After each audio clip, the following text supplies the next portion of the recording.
The wind didn't knock on Gideon Hale's door. It hammered. It came howling down from the mountains every winter, turning Iron Ridge Ranch into a fortress of frozen earth and bitter air, and Gideon had long ago stopped pretending he minded. The cold suited him. It kept people at a distance, exactly where he wanted them. On that December morning in 1882, he stood at the window of his study with his arms crossed, watching the latest carriage struggle up the snow-choked road toward his gate. The third one this month. He didn't need to see the passengers to know what they wanted. They all wanted the same thing. "Sir?" came a voice from the doorway. Gideon didn't turn. "Tell them I'm not receiving visitors, Cormac." His foreman, a grizzled man with a face like cracked leather, shifted his weight. "They've come a long way. The Havertons, from back east, brought their daughter. Then they wasted their time and their daughters." Gideon's voice was flat. Same answer as always. Cormac hesitated, which meant he had more to say. Gideon waited. "People are starting to talk, Mr. Hale, saying you're—" Cormac trailed off, searching for a diplomatic word. "Cold? Heartless? A bastard?" Gideon finally turned from the window. At 42, he still carried the build of a man who'd worked cattle and broken horses before money made labor optional. His face was all hard angles, weathered by years of frontier sun and wind, with eyes the color of winter sky, pale, sharp, revealing nothing. "Let them talk. I pay you to manage my ranch, not my reputation." "Yes, sir." Cormac left. Gideon returned to his vigil at the window. The carriage had stopped at the gate. He watched a young woman emerge, pale blue dress completely wrong for Montana winter, her father gesturing toward the house with obvious frustration. The girl looked miserable. They always did. He'd been through this routine so many times he could script it. The parents would push forward, all smiles and careful compliments about his impressive enterprise. The daughters would simper or sulk, depending on whether they'd been told about his reputation beforehand. Someone would mention what a fine match it would be, how advantageous for both families. Then Gideon would say no, and they'd leave angry, calling him every name their breeding would allow. The game exhausted him. But it was simpler than the alternative, letting someone close enough to prove, once again, that people couldn't be trusted when money entered the equation. He'd learned that lesson thoroughly enough. Once was sufficient. Through the frosted glass, he watched the Havertons give up.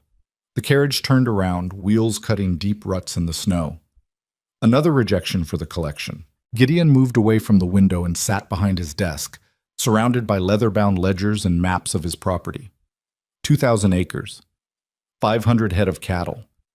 The largest operation in 3 counties, built from nothing through 15 years of brutal work and ruthless business sense. Everything he'd wanted to prove, that he didn't need anyone, that he could succeed alone, sat documented in neat columns of figures. It felt like ash in his mouth. He opened the top ledger mechanically, trying to focus on numbers. Cattle inventory, feed costs, projected spring sales. The work that used to consume him now felt like going through motions, filling hours between dawn and dark. "Mr. Hale?" Cormac was back, and this time he sounded uncertain. "There's someone else at the gate." Gideon's jaw tightened. If the Havertons sent their daughter back alone, thinking, "No, sir. Different person entirely. A woman, but she's not—" Cormac struggled. "She's not like the others." "Then tell her what you told the others." "I tried. She won't leave." Gideon looked up sharply. "Won't?" "Says she'll wait until you agree to speak with her. She's been standing there 10 minutes already. Horse looks about done in, and she's not dressed for this weather, but she's just standing there." Something in Cormac's tone made Gideon rise. Not irritation, confusion. In 15 years, his foreman had never sounded confused about how to handle someone at the gate. "Show me." They walked through the house Gideon had built too large for one person, rooms he'd furnished and never used, halls that echoed with his solitary footsteps. At the front entrance, he grabbed his coat and stepped into the cutting wind. The cold hit like a fist. December in Montana didn't ease into winter. It seized the land by the throat and held on until spring. Gideon had spent enough winters here to know this one was meaner than most. At the gate, maybe 50 yards from the house, a figure stood beside a horse that looked ready to collapse. Not a carriage, not a fine dress, Just a woman in a dark coat that had seen better years standing motionless in the falling snow. Gideon walked toward her, boots crunching on frozen ground. As he got closer, details emerged. Mid-30s, maybe. Dark hair pulled back severe enough to hurt. Face pale from cold but composed. She wasn't shivering, which meant she either had remarkable self-control or was already too far gone from exposure to feel it. "Gates closed," Gideon said when he was 10 feet away. "I noticed." Her voice was steady, not flirtatious, not coy, just factual. "Then you should leave before your horse dies and you follow it." "I will, after you hear what I came to say." Gideon stopped. Up close he could see more. This woman wasn't soft. There were lines around her eyes, the kind that came from squinting into too many hard years. Her coat was patched in 3 places. Her gloves had been mended so many times the original leather was barely visible. "You're not from one of the wealthy families," he said. "No. You're not here to offer your hand in marriage for a piece of my fortune." "No." "Then what the hell are you doing at my gate in a snowstorm?" She met his eyes directly. "I came to talk." "About what?" "About why you're so determined to die alone in this house when you clearly hate every minute of it." The words hit like a slap. Gideon felt his face go hard. "You don't know anything about me. I know you send everyone away. I know you've convinced yourself that's strength instead of cowardice." She shifted her weight slightly. The horse beside her snorted, breath steaming. "I know because I did the same thing for years. It doesn't work. Get off my property." "No." Gideon stared at her. People didn't refuse him, not here, not on land he owned with power he'd built. "I'll have you removed." "By Cormac?" She glanced past him toward where his foreman stood watching. "He looks too decent to drag a woman through the snow. You could do it yourself, but I don't think you will." "You're testing my patience. I'm trying to have a conversation. If you tell me to leave after that, I'll go." The wind gusted hard enough to rock them both. Snow was accumulating fast now, already past ankle deep. Gideon knew he should turn around and walk away, let her stand there until sense or frostbite drove her off. Instead, he heard himself ask, "What's your name?" "Elena Mercer." "Where are you from?" "Does it matter?" "If you're going to freeze to death on my property, I'd like to know where to send the body." The corner of her mouth moved, not quite a smile, but something adjacent to it. "Fair enough. I came from a homestead 70 miles south. Used to be my husband's. He died 2 years ago. Claim went to his brother, and I've been working where I can since then." "Doing what?" "Whatever pays, laundry, cooking, field work during planting season." She said it without shame, just fact. "Last job ended when the ranch sold. I heard about you. Everyone's heard about me. They said you were wealthy, cruel, and impossible to impress. They said you'd rejected every marriage prospect in Montana and made enemies of half the territory doing it." Elena paused. "They also said you looked like the loneliest man alive." Gideon felt something crack in his chest. Anger, maybe. Or something worse, recognition. "You came here to psychoanalyze me? That's your play?" "I came here because I recognized the description. I've been that lonely. I know what it looks like when someone builds walls so high they forget why they built them." Elena's voice stayed level, but there was something raw underneath it. "I'm not here to fix you or save you or marry you for your money.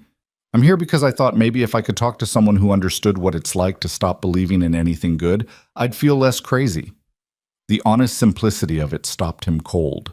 This woman wasn't performing, wasn't angling. She'd ridden 70 miles through the worst winter in years to stand at his gate and admit she was lonely. Gideon didn't trust it, couldn't trust it. Trust was a door he'd nailed shut years ago, but something in her eyes made him hesitate. "Your horse needs shelter," he finally said. "Bring it to the barn. We'll talk inside where it's warm. 15 minutes, then you leave." Elena nodded once. 15 minutes. The house unsettled her. Elena had seen wealth before, back when she'd been young and stupid enough to believe it mattered. But this was different. Gideon Hale's home wasn't showy. It was substantial. Heavy furniture built to last. Thick rugs over hardwood floors. Everything quality, nothing ornamental. And emptier than a church on Monday. She sat in his study while he poured coffee from a pot that had been keeping warm on a small iron stove in the corner. The room smelled like leather and wood smoke. One wall was entirely windows looking out at the storm. The others were lined with bookshelves, half empty. Gideon handed her a cup without ceremony and sat across from her, maintaining distance. 15 minutes, he repeated. Talk. Elena wrapped her hands around the warm ceramic, letting feeling return to her fingers. Now that she was inside, the cold she'd been ignoring crashed over her. She felt herself shake. You're half frozen, Gideon said, frowning. I'm fine. You're not. He stood, pulled a heavy blanket from a chest near the window, and tossed it to her. Not gently, but not cruelly either, just efficient. If you collapse, Cormac will insist on calling a doctor, and that will be a whole production. Warm up. Elena pulled the blanket around her shoulders. It smelled like cedar and snow. Thank you. Gideon sat again, watching her with those pale, measuring eyes. Why did you really come here, Mrs. Mercer? Miss, I don't use his name anymore. Why did you come? Elena drank the coffee. It was stronger than she expected, bitter and scalding. Perfect. I told you, I was lonely. That's not enough reason to ride 70 miles in December, isn't it? No. Gideon leaned back in his chair. Plenty of lonely people in Montana. You could have talked to any of them. Why specifically seek out the man everyone calls cold-hearted? Elena met his gaze.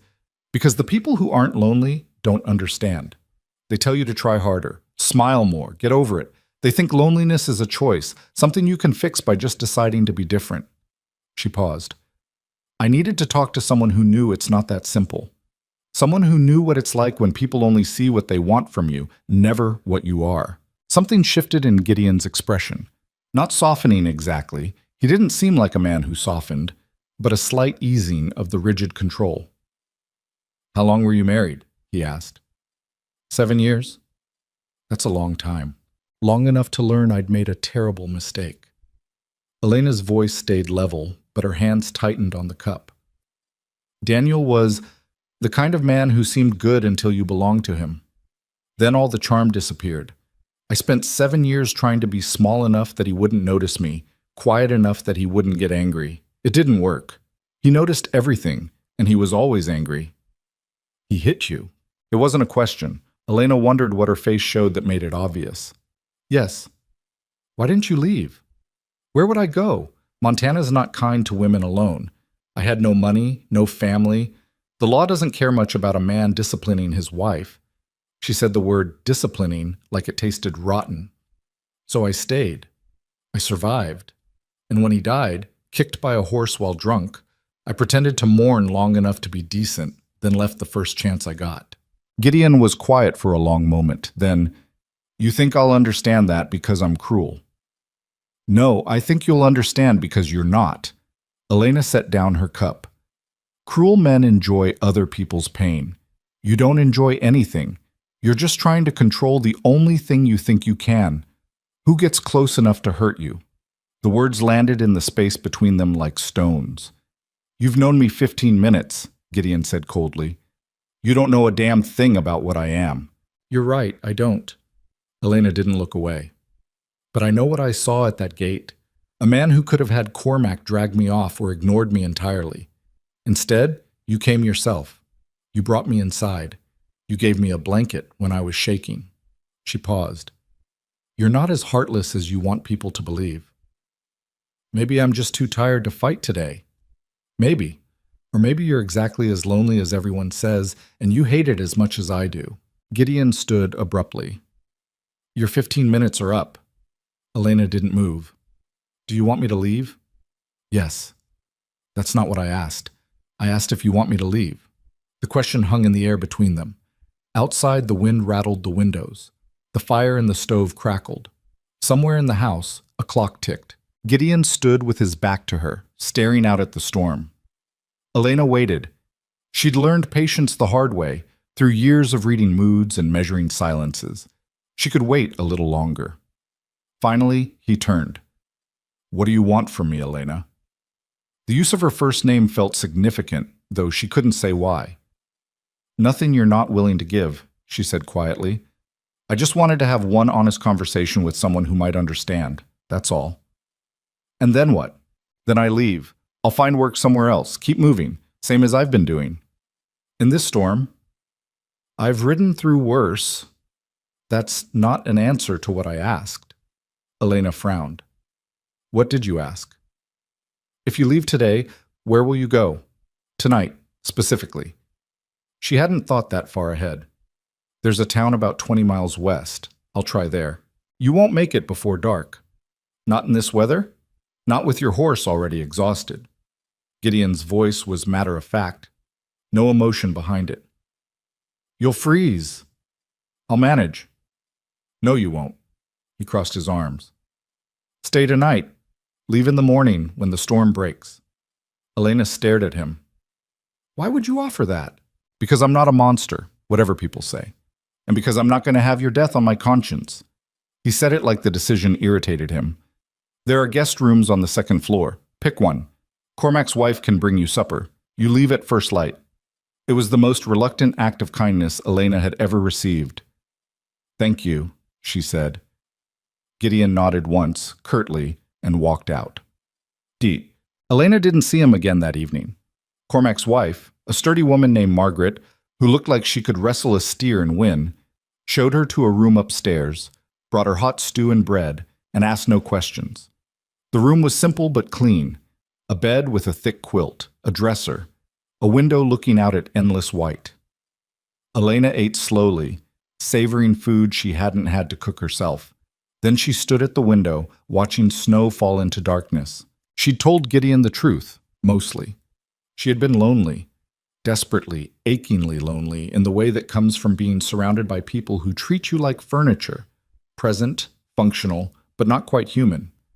But she hadn't told him everything. She hadn't told him that the last job she'd lost was because the rancher's son had tried to corner her in the barn, and when she'd fought him off, his father called her a liar and threw her out without pay.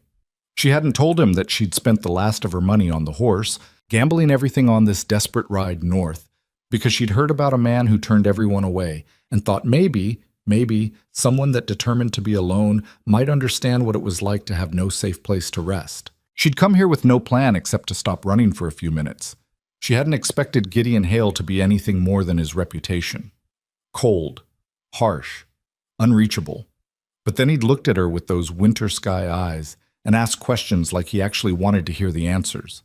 Then he'd wrapped a blanket around her shaking shoulders and offered her shelter without asking for anything in return. It scared her how much that small kindness had cracked something open inside her chest. Elena pressed her hand against the cold window glass. Tomorrow she'd leave. She'd keep the promise she'd made. One night, then gone. But tonight, just for tonight, she'd allow herself to stay somewhere warm. Gideon couldn't sleep. He lay in bed staring at the ceiling, listening to the house settle around him. Usually he liked the quiet. Tonight it felt oppressive. Elena Mercer had been inside his home for 6 hours, and she'd already disrupted everything, not by doing anything. She'd gone to her room quietly, eaten what Margaret brought, and caused no trouble. But her presence filled the house anyway, made it feel different, less empty, less like a prison he'd built for himself. It unsettled him. Gideon didn't do unsettled. He did controlled, measured, predicted. He'd spent 15 years making himself impossible to surprise, and this woman had walked up to his gate and done it anyway. You're not as heartless as you want people to believe. How had she seen that? Everyone else looked at him and saw exactly what he wanted them to see. A man made of ice and money, untouchable. But Elena had looked past it in minutes, seen the raw wound underneath, and named it without flinching. It made him want to throw her out immediately. It made him want to ask her to stay. Both impulses felt equally dangerous. Gideon rolled onto his side, trying to force sleep.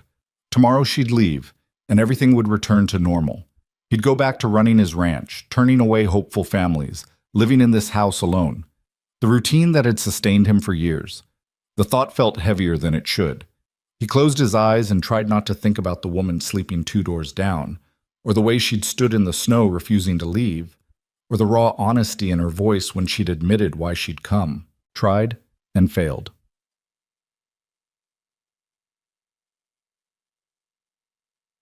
Morning came gray and bitter. Gideon woke early out of habit, dressed, and went downstairs. Margaret was already in the kitchen, preparing breakfast. Mrs. Mercer still sleeping? He asked. No, sir. She's been up an hour. Fed her horse, checked all the tack herself. Margaret slid eggs onto a plate. That woman knows her way around a barn, helped bring in hay without being asked. Gideon frowned. She was supposed to rest. Don't think she's comfortable resting. Margaret gave him a long look. Don't think she's comfortable anywhere, truth be told. Woman's got the look of someone used to earning every breath. He knew the look. He'd worn it himself for years. Storm stopped? He asked. About an hour ago. Roads will be rough, but passable. Which meant Elena would leave. As planned. As agreed. Gideon took the plate of eggs Margaret offered and carried it to the dining room. He sat alone at a table built for 12, eating breakfast in silence, telling himself this was fine. Normal. Exactly what he wanted. Footsteps in the hall made him look up. Elena appeared in the doorway, already dressed in her mended coat, hair tied back severely. She looked like she was preparing for battle. I'm ready to leave, she said. Thank you for the shelter. Gideon set down his fork. You haven't eaten. I'll manage. Sit. Eat first. I don't want to impose. You're not. He gestured at the empty chair across from him. Sit. Elena hesitated, then moved to the chair. She sat stiffly, like someone unused to being at a proper table. Margaret appeared with another plate, set it down, and disappeared again. They ate in silence for several minutes. Then Gideon said, Where will you go? West. There's mining towns that way. Someone will need a cook or laundress. Mining towns are rough. Everywhere's rough. He couldn't argue with that. You have money? Enough to get there. And if you don't find work? I'll find work. Elena's voice was flat, certain. I always do. Gideon pushed eggs around his plate. This was none of his business. She'd come, they'd talked, she was leaving. The arrangement was concluded. But he heard himself say, What if you stayed? Elena's fork stopped halfway to her mouth. What? Stayed. Here. The words felt strange coming out, like a language he'd forgotten. Margaret could use help in the house. The work's steady, pays fair. You'd have your own room. She stared at him. Why would you offer that? Good question. Gideon didn't have a good answer. Because I hate waste, he said finally. You're competent, you work hard, and sending you back out into winter to maybe freeze or maybe get hired by some mining camp seems stupid. This solves a practical problem. For me. For both of us. Margaret's getting older. She complains about the housework. This helps her. Elena set down her fork carefully. Mr. Hale. Gideon. Mr. Hale, she repeated firmly. I appreciate the offer, but I don't take charity. It's not charity, it's employment. It's charity dressed up to look like employment, so I'll accept it. She wasn't wrong. Gideon felt irritation rise. Does it matter? You need work. I'm offering work. Why question it? Because in my experience, when men offer women work for reasons they can't explain, it ends badly. The words landed like a punch. Gideon realized how it must look. Wealthy man, woman alone, convenient job offer. His jaw tightened. I'm not your dead husband, he said quietly, and I'm not trying to trap you into anything. If you work here, you work here. Same as Cormac, same as Margaret, same as any other ranch hand. You do your job, I pay you. That's the arrangement. If I ever make you uncomfortable or unsafe, you leave. No argument, no consequences. Elena studied him. You mean that? I don't say things I don't mean. Some men do. I'm not some men. Gideon held her gaze. Look, you want to leave. Leave. I'm not stopping you. But if you're just riding out because you think you have to, because you don't believe someone would offer help without strings attached, then you're letting fear make your decision. And I thought you were braver than that. The challenge hung in the air. Elena's eyes narrowed. That's manipulation. That's honesty. There's a difference. Is there? Yes. Gideon leaned back in his chair. Manipulation would be telling you about how cold it is out there, how dangerous the roads are, how you'll probably die before you reach the next town. I'd make you feel guilty for leaving, scared of what might happen. I'd use your fear against you. He paused. I'm doing the opposite. I'm asking you to stop being afraid long enough to make a real choice. Elena was quiet for a long moment. Then, what if I stay and it's a mistake? Then you leave. Same as if you left now.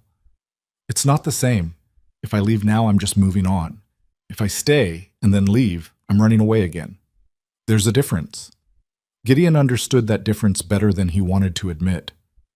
So what do you want to do? I don't know. Elena's voice was so quiet he almost missed it. I stopped knowing what I wanted years ago.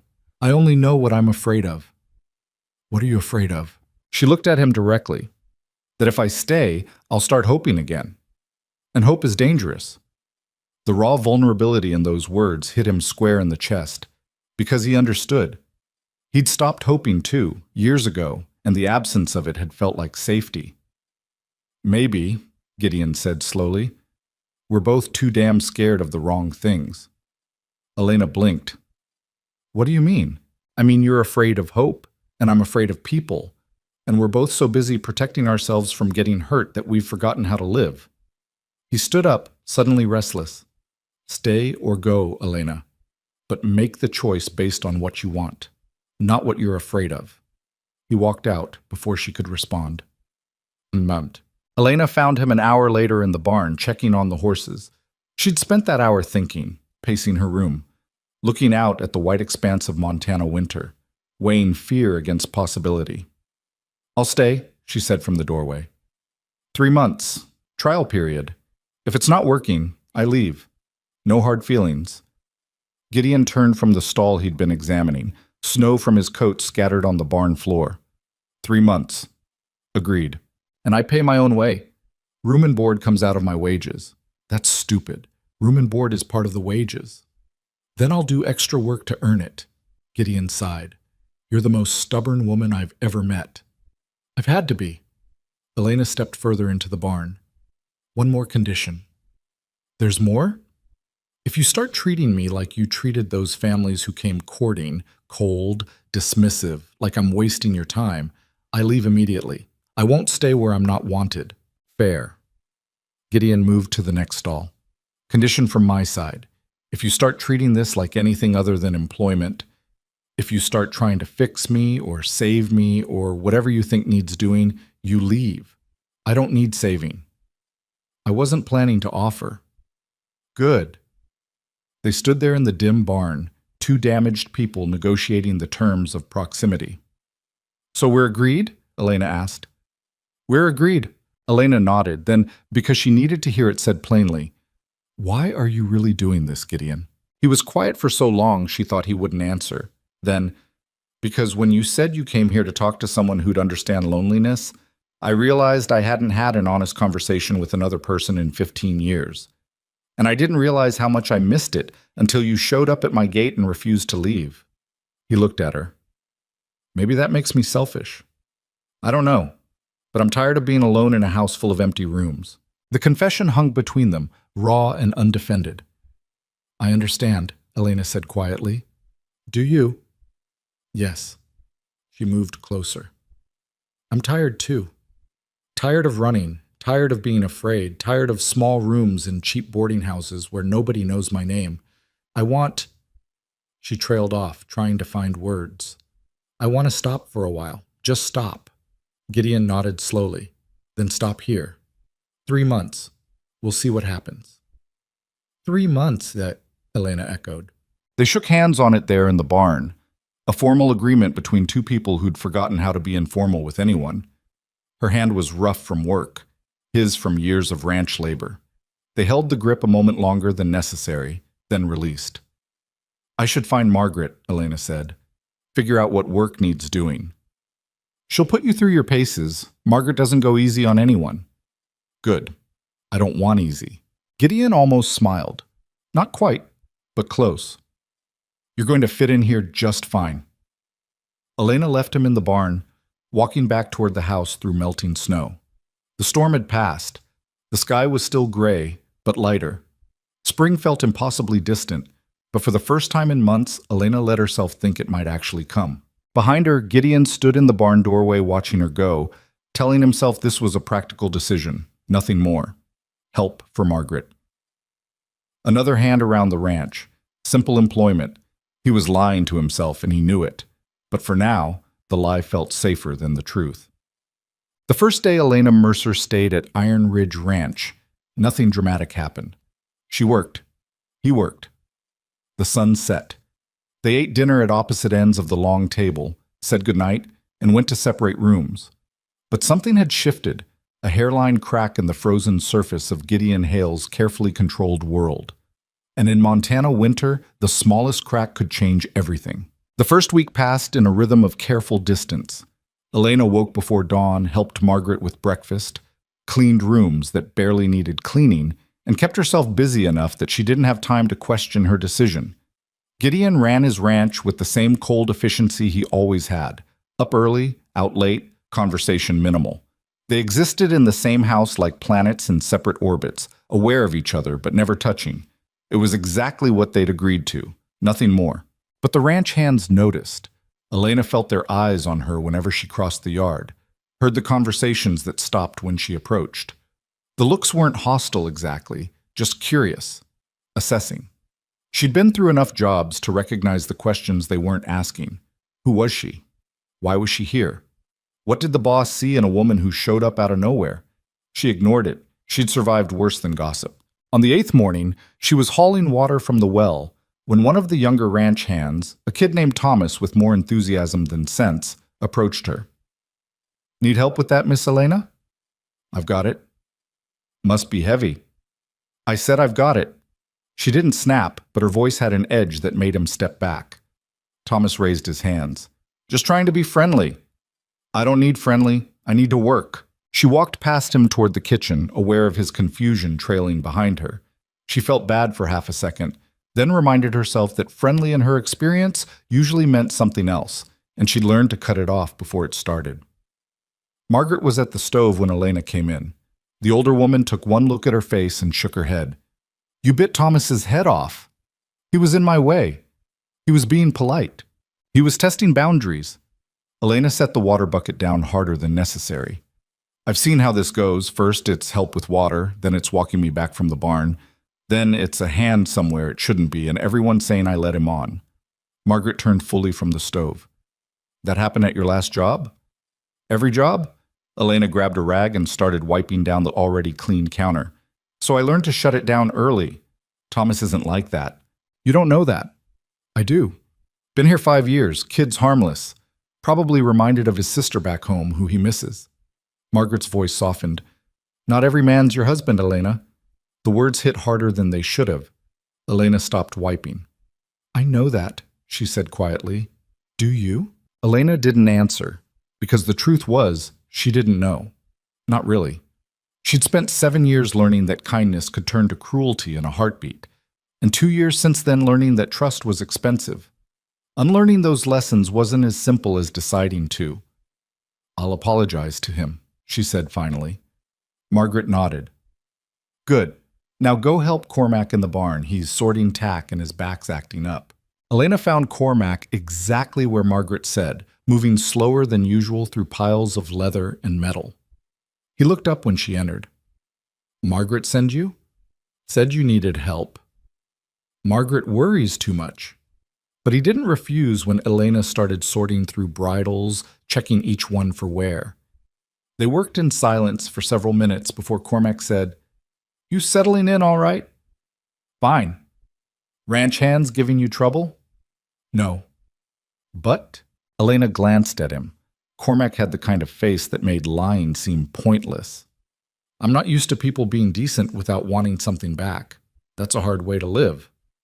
It's kept me alive." Cormac was quiet, examining a bridle with a cracked strap. Then, "Mr. Hale doesn't bring people here, not to stay. You're the first in 15 years. Elena's hand stilled on the leather she was holding. "Why 15 years? That's when he bought this place. Built it up from nothing. Before that," Cormac hesitated. "Not my story to tell, but he had reasons for shutting everyone out. Good reasons, probably, or ones that seemed good at the time." "What changed?" "Don't know. Maybe you could ask him." Elena almost laughed. "We barely speak. We eat at opposite ends of that table, say good morning, say good night. That's it. Give it time." "Time for what?" Cormac hung the damaged bridle on a hook. "For both of you to remember how to be around people. Neither of you is very good at it right now." The observation stung because it was true. That evening, Elena found Thomas near the bunkhouse and apologized. The kid looked confused but accepted it with an awkward nod. She walked back to the main house feeling slightly less terrible, which wasn't much but was something. Dinner was the same as always. Long table, 2 people, acres of silence between them. Gideon ate mechanically, focused on something that wasn't the food. Elena pushed beef around her plate and wondered if 3 months was going to feel like 3 years. "How's the work?" Gideon asked suddenly. She looked up, startled. "Fine? Margaret treating you all right?" "She's good, fair." "And the hands?" "They're fine." Elena paused. "Why?" Gideon set down his fork. "Because you've been here over a week, and I haven't asked. Seemed like something I should ask." "You don't have to make conversation if you don't want to." "I know." "Then why are you?" He was quiet for a moment. "Because sitting in silence every night feels stupid when we agreed to, I don't know, not do this." "Do what?" "Pretend we're strangers." Gideon's voice had an edge of frustration. "You're working here, living here. I thought we were past the gate at least." Elena felt something tight in her chest loosen slightly. "I thought you wanted distance." "I thought I did too." He picked up his fork again, then set it back down. "Turns out, it's harder than I expected." "What is?" "Having someone here and still being alone." The honesty of it caught her off guard. Elena found herself saying, "It's harder for me too, being around people again. I spent 2 years keeping everyone at arm's length. Now I'm here and I don't know how to—" She trailed off, searching for words. "How to just be normal. I haven't been normal in 15 years, so we're even." Something close to a smile crossed Elena's face. "We're a mess, aren't we?" "Completely." The admission hung there, raw and surprisingly comfortable. They finished dinner with slightly less silence between them. And when Elena said goodnight, Gideon actually responded with more than a nod. It was a small thing, but small things, Elena was learning, sometimes mattered more than big ones. The second week brought weather that couldn't decide what it wanted to be. Snow one day, clear the next, then freezing rain that turned everything into a death trap. Work slowed. The ranch hands focused on maintenance, fixing what winter had broken, preparing for what would break next. Elena learned the rhythms of the place. How Cormac took his coffee black and scalding. How Margaret hummed when she kneaded bread. How Gideon checked the horses every morning regardless of weather, spending time with each one like they were the only reliable company he had. She also learned that the town, such as it was, had opinions about her presence at Iron Ridge Ranch. It came through Margaret, who'd gone into town for supplies and returned tight-lipped and angry. "What happened?" Elena asked when Margaret slammed the kitchen door hard enough to rattle the walls. "People talking nonsense, that's what. About me. About you, about Mr. Hale, about things that aren't their damn business." Margaret started unpacking supplies with more force than necessary. "Claire Dennison asked if you were another one of those desperate women chasing his money. I told her you were working here same as anyone, and she laughed. Said everyone knows what working means when a man takes in a woman alone." Elena felt her stomach drop. "What did you say?" "I told her she had a filthy mind and should be ashamed. Then I bought my supplies and left before I said something worse." Margaret turned to her. "It's not true, Elena. You know that. I know that. Anyone with eyes can see there's nothing improper happening here. But people don't care about truth. They care about stories." Elena sat down heavily. "I should leave." "Absolutely not." "Margaret, no, you've done nothing wrong. Mr. Hale's done nothing wrong. You're not running because Clara Dennison and her circle of gossips have nothing better to do than invent scandals." Margaret's voice was fierce. "You stay. Let them talk. Truth wins eventually." "In my experience, it doesn't." "Then your experience is about to change." Elena wanted to believe her. But that night at dinner, when she told Gideon about the gossip, his face went cold in a way that made her nervous. "What people say in town doesn't matter," he said flatly. "It matters if it damages your reputation. My reputation was damaged long before you arrived. This changes nothing. Gideon, if you're thinking about leaving because of gossip, don't." His voice was hard. "I don't make decisions based on what small-minded people think, and I'm not starting now. This isn't about what you think, it's about what they think." Same answer. Elena set down her fork. You're not hearing me. I've been the subject of gossip before. I know how it spreads, how it grows. People will start saying things, inventing details, and eventually it won't matter what the truth is. You'll be the man who took in a woman of questionable character, and I'll be the woman who what? Worked for a living? Accepted honest employment? Gideon's eyes flashed. If people want to make that into something ugly, that's their sickness, not ours. But it will affect you. I don't care. You should. I don't. He stood abruptly. I stopped caring what people thought about me a long time ago. I'm not going to start again because Clara Dennison needs something to talk about over tea. He left the table before Elena could respond. She sat alone in the dining room, listening to his footsteps fade down the hall. Margaret came in to clear plates and gave her a knowing look. He's right, you know, Margaret said quietly. He really doesn't care what people think. Why not? Because the people whose opinions mattered to him already made their judgments years ago. Everyone else is just noise. Margaret paused. You want to know about him. You should ask him, not me. He doesn't talk about it. Have you tried asking? Elena hadn't, because asking meant admitting she wanted to know, and wanting to know meant caring, and caring felt dangerous. But that night, unable to sleep, she found herself thinking about the man 2 doors down who'd built a fortune and a fortress, and still looked lonely every time she saw him. About why someone would work so hard to succeed and then lock himself away from enjoying it. The next morning, she decided to stop wondering and start asking. She found Gideon in the barn again, checking on a mare that had gone lame. He was crouched beside the horse, examining her leg with careful hands. He didn't look up when Elena approached. She'll be fine, he said. Just needs rest. Can I ask you something? Depends what it is. Elena leaned against the stall door. Why did you really reject all those families, the ones who came courting? Gideon's hand stilled on the horse's leg. I told you, I wasn't interested. That's not an answer, that's an excuse. He stood slowly, wiping his hands on a rag. What do you want me to say, Elena? The truth. The truth is, I learned young that people lie. They say they care about you, but they care about what you have. They smile and make promises and then walk away when you're no longer useful. His voice was matter of fact, reciting a lesson memorized long ago. So when wealthy families started showing up here with their daughters, I knew what they wanted. My money, my land, my connections, not me.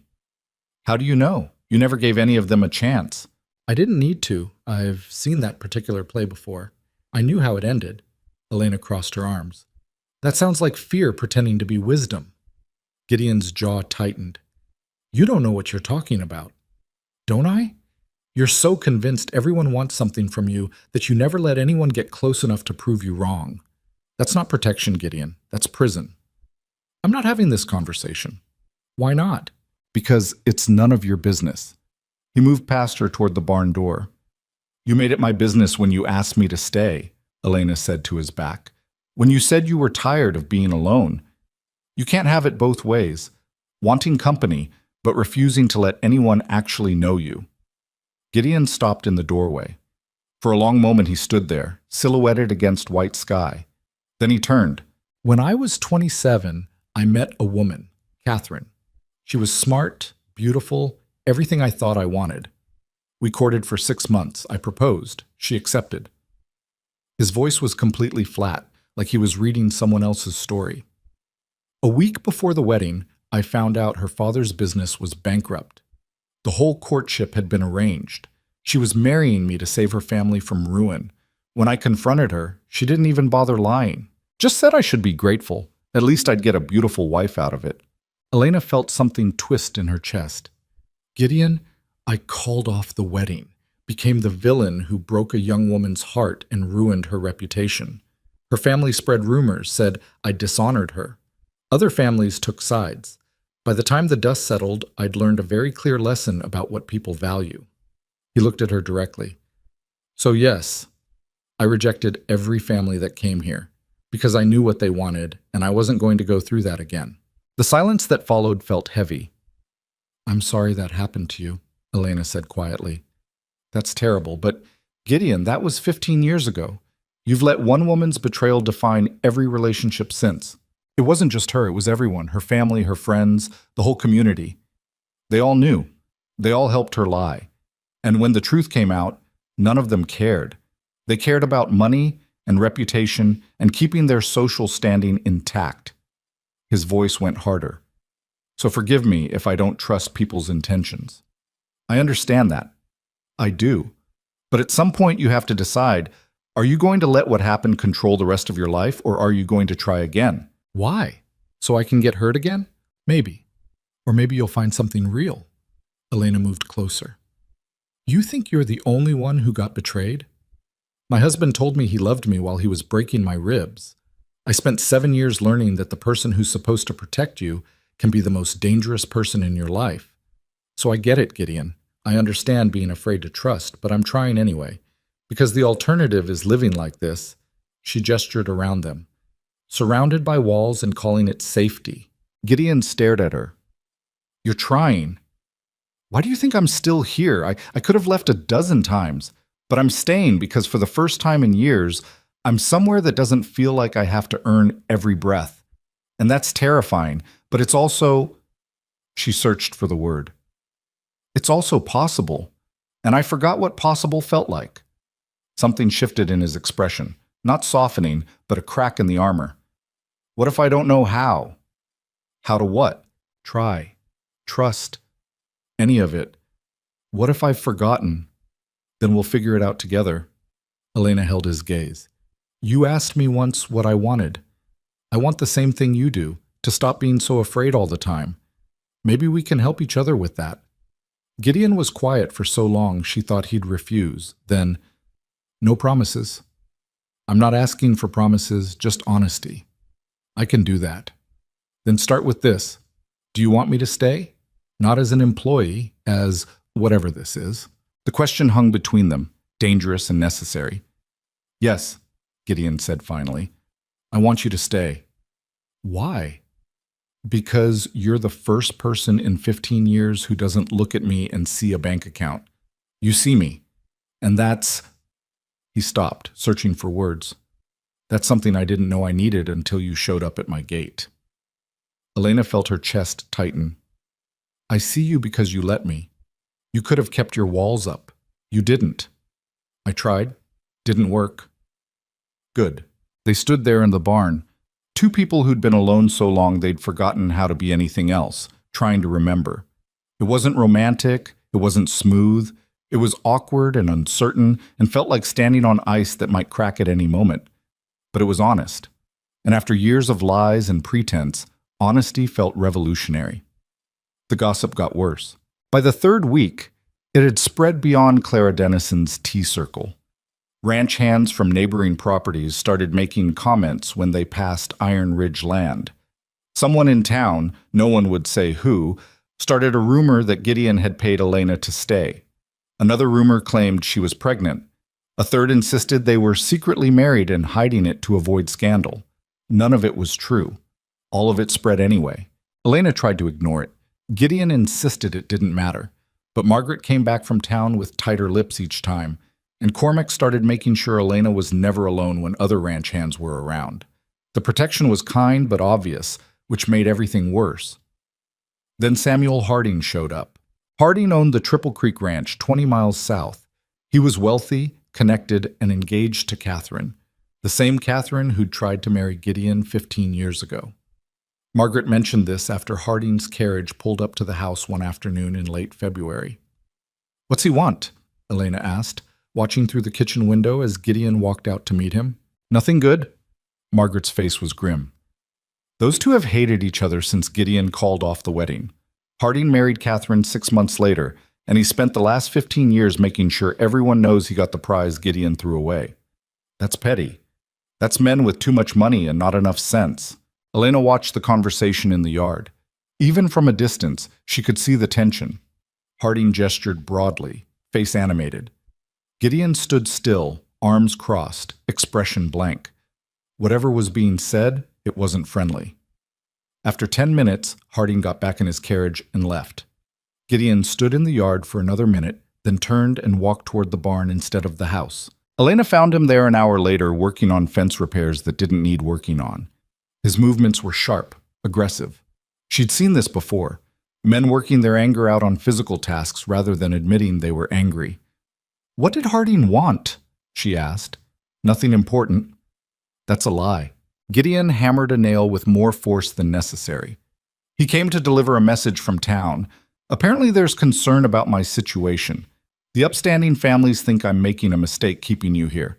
They're worried about my reputation. What did you tell him? I told him my reputation was my concern and he could go to hell. Despite everything, Elena almost smiled. How'd he take that? About as well as you'd expect. Gideon set down the hammer. He also mentioned that if I wanted to rejoin polite society, all I had to do was send you away and court someone appropriate. Catherine knows several suitable women who'd be interested. The words hit like a slap. He came here to tell you to get rid of me. Essentially. What did you say? Gideon looked at her directly. I said no. Just like that? Just like that. His voice was firm. I told him I wasn't interested in polite society 15 years ago, and I'm not interested now. I told him what I do on my property is my business, and I told him that if he came here again uninvited, I'd have Cormac escort him off with a rifle. Elena felt something warm spread through her chest. You threatened him. I made my position clear. That's going to make everything worse, the gossip, the rumors. I know. Gideon, Elena. He turned fully to face her. I know what this costs. I know people are talking. I know it's going to get harder before it gets better. But I'm not sending you away because Samuel Harding and a bunch of people I don't respect think I should. That's not happening. Why not? It would solve everything. It would solve nothing. It would prove to everyone that their opinion matters more than mine, that I'm still the same man who cares what people think, who makes decisions based on fear and reputation instead of what's actually right. He moved closer. I spent 15 years letting that betrayal define me. I'm not doing it anymore. This isn't about Catherine. It's exactly about Catherine, about every person who taught me to trust no one and ask for nothing, about building these walls and then hating myself for living behind them. His voice dropped. You were right. It is prison, and I'm tired of being locked up. Elena felt her throat tighten. What if we fail? What if this, whatever this is, doesn't work? Then we fail. But at least we tried. Gideon's eyes held hers. I'd rather fail trying than succeed at being miserable. The conviction in his voice made her believe him. Okay, she said quietly. Then we face it together. Together. They stood in the barn while wind rattled the walls and horses shifted in their stalls. Outside, winter held Montana in its grip. Inside, two people who'd been frozen for years tried to remember what warmth felt like. It wasn't a declaration of love. It wasn't a promise of forever. It was just two damaged people deciding to stop running from the possibility that maybe, just maybe, they deserved something better than the loneliness they'd accepted as fate. That night, the first fire started. Not literally, though it would come to that eventually, but the metaphorical kind, the kind that spreads through communities faster than flame through dry wood. Someone told someone who told someone else that Gideon had threatened Samuel Harding, that he'd chosen a woman of no family and questionable history over reconciliation with respectable society, that he'd gone mad with isolation and was making decisions that would ruin him. By morning, half the county knew some version of the story. By afternoon, the first business contacts sent a letter dissolving their partnership, citing concerns about Gideon's increasingly erratic behavior and poor judgment. Margaret found him reading the letter in his study, face carved from stone. Mr. Hale. Leave it, Margaret. This is wrong. They can't. They can, and they will. He set the letter down. Where's Elena? Kitchen. Gideon found her washing dishes, working with the focused intensity of someone trying not to think. She looked up when he entered. This is my fault, she said immediately. All of it. If you say you should leave, I'm going to be very disappointed in you. Gideon leaned against the counter. I got a letter. Arthur Simmons is ending our partnership, says he can't be associated with someone of questionable character. Elena's face went pale. How much will you lose? Money I can afford to lose. It's not about the money. Then what? It's about the fact that I'm being punished for choosing you. And that should make me angry, but mostly I'm relieved. She stared at him. Relieved? Yes. Because for 15 years I've done business with people I didn't respect, maintained relationships I didn't want, all to protect a reputation I never cared about. And now it's all falling apart anyway, and I realize I don't miss any of it. He moved closer. They're showing me exactly who they are. I should thank them for the clarity. Gideon, you're losing business. I'm losing associations with people who value appearances over integrity. That's not a loss. His voice was firm. This is going to get worse before it gets better. More letters, more gossip. People will take sides and most of them won't take ours. Can you handle that? Elena thought about every time she'd run, every job she'd left, every place she'd abandoned because staying was too hard. Then she thought about this house, this man, this possibility she'd found at the end of her rope. I can handle it if you can, she said. Then we're agreed. We stay. We face it. We don't apologize for choices we're not ashamed of. I'm not ashamed. Neither am I. They looked at each other across the kitchen, and Elena felt something shift. The decision to stop running, to stand ground, to choose each other over the easier path. It wasn't love yet. Neither of them was ready for that word. But it was commitment. And for two people who'd spent years afraid to commit to anything, that was revolutionary. Outside, storm clouds gathered over Montana. Inside, two people who'd been alone too long prepared to weather what came next. The walls were coming down. And with them, everything they'd built to protect themselves from being hurt again. It was terrifying. It was also the only way forward. The second letter arrived 3 days later, then a third the day after that. By the end of the week, Gideon had lost 2 more business partnerships and received formal notices that he was no longer welcome at the Cattlemen's Association meetings. The message was clear. Choose respectability or choose Elena. He couldn't have both. He chose Elena, every time. But the cost kept climbing, and Elena watched it accumulate like snow against a fence line. Slow at first, then overwhelming. She found him in his study one evening, surrounded by correspondence, face carved from exhaustion. How bad is it? She asked from the doorway. Manageable. He didn't look up from the letter he was reading. That's not what I asked.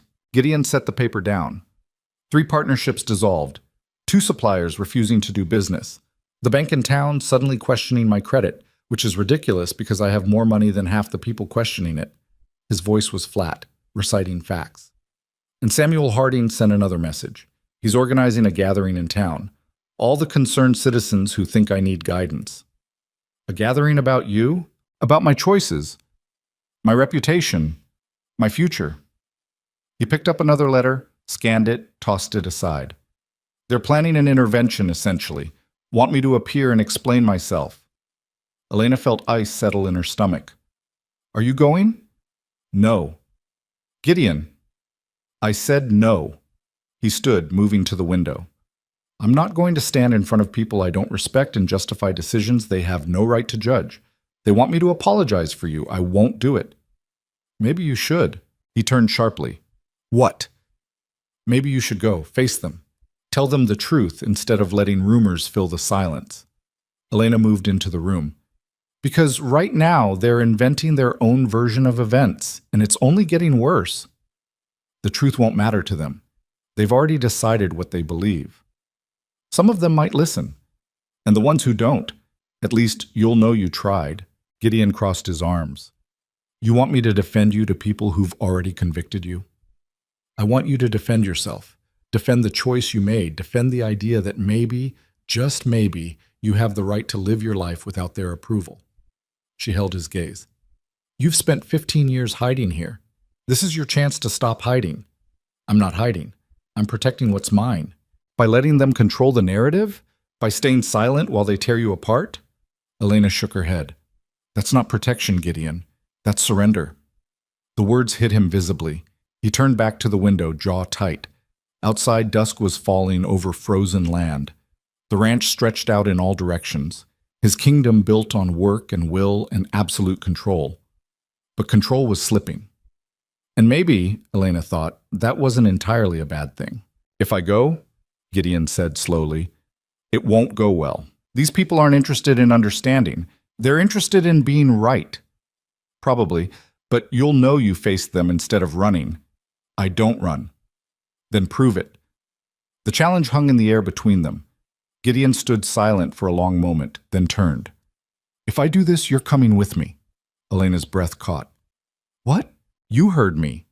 If I'm going to stand in front of that town and defend my choices, you're standing there too.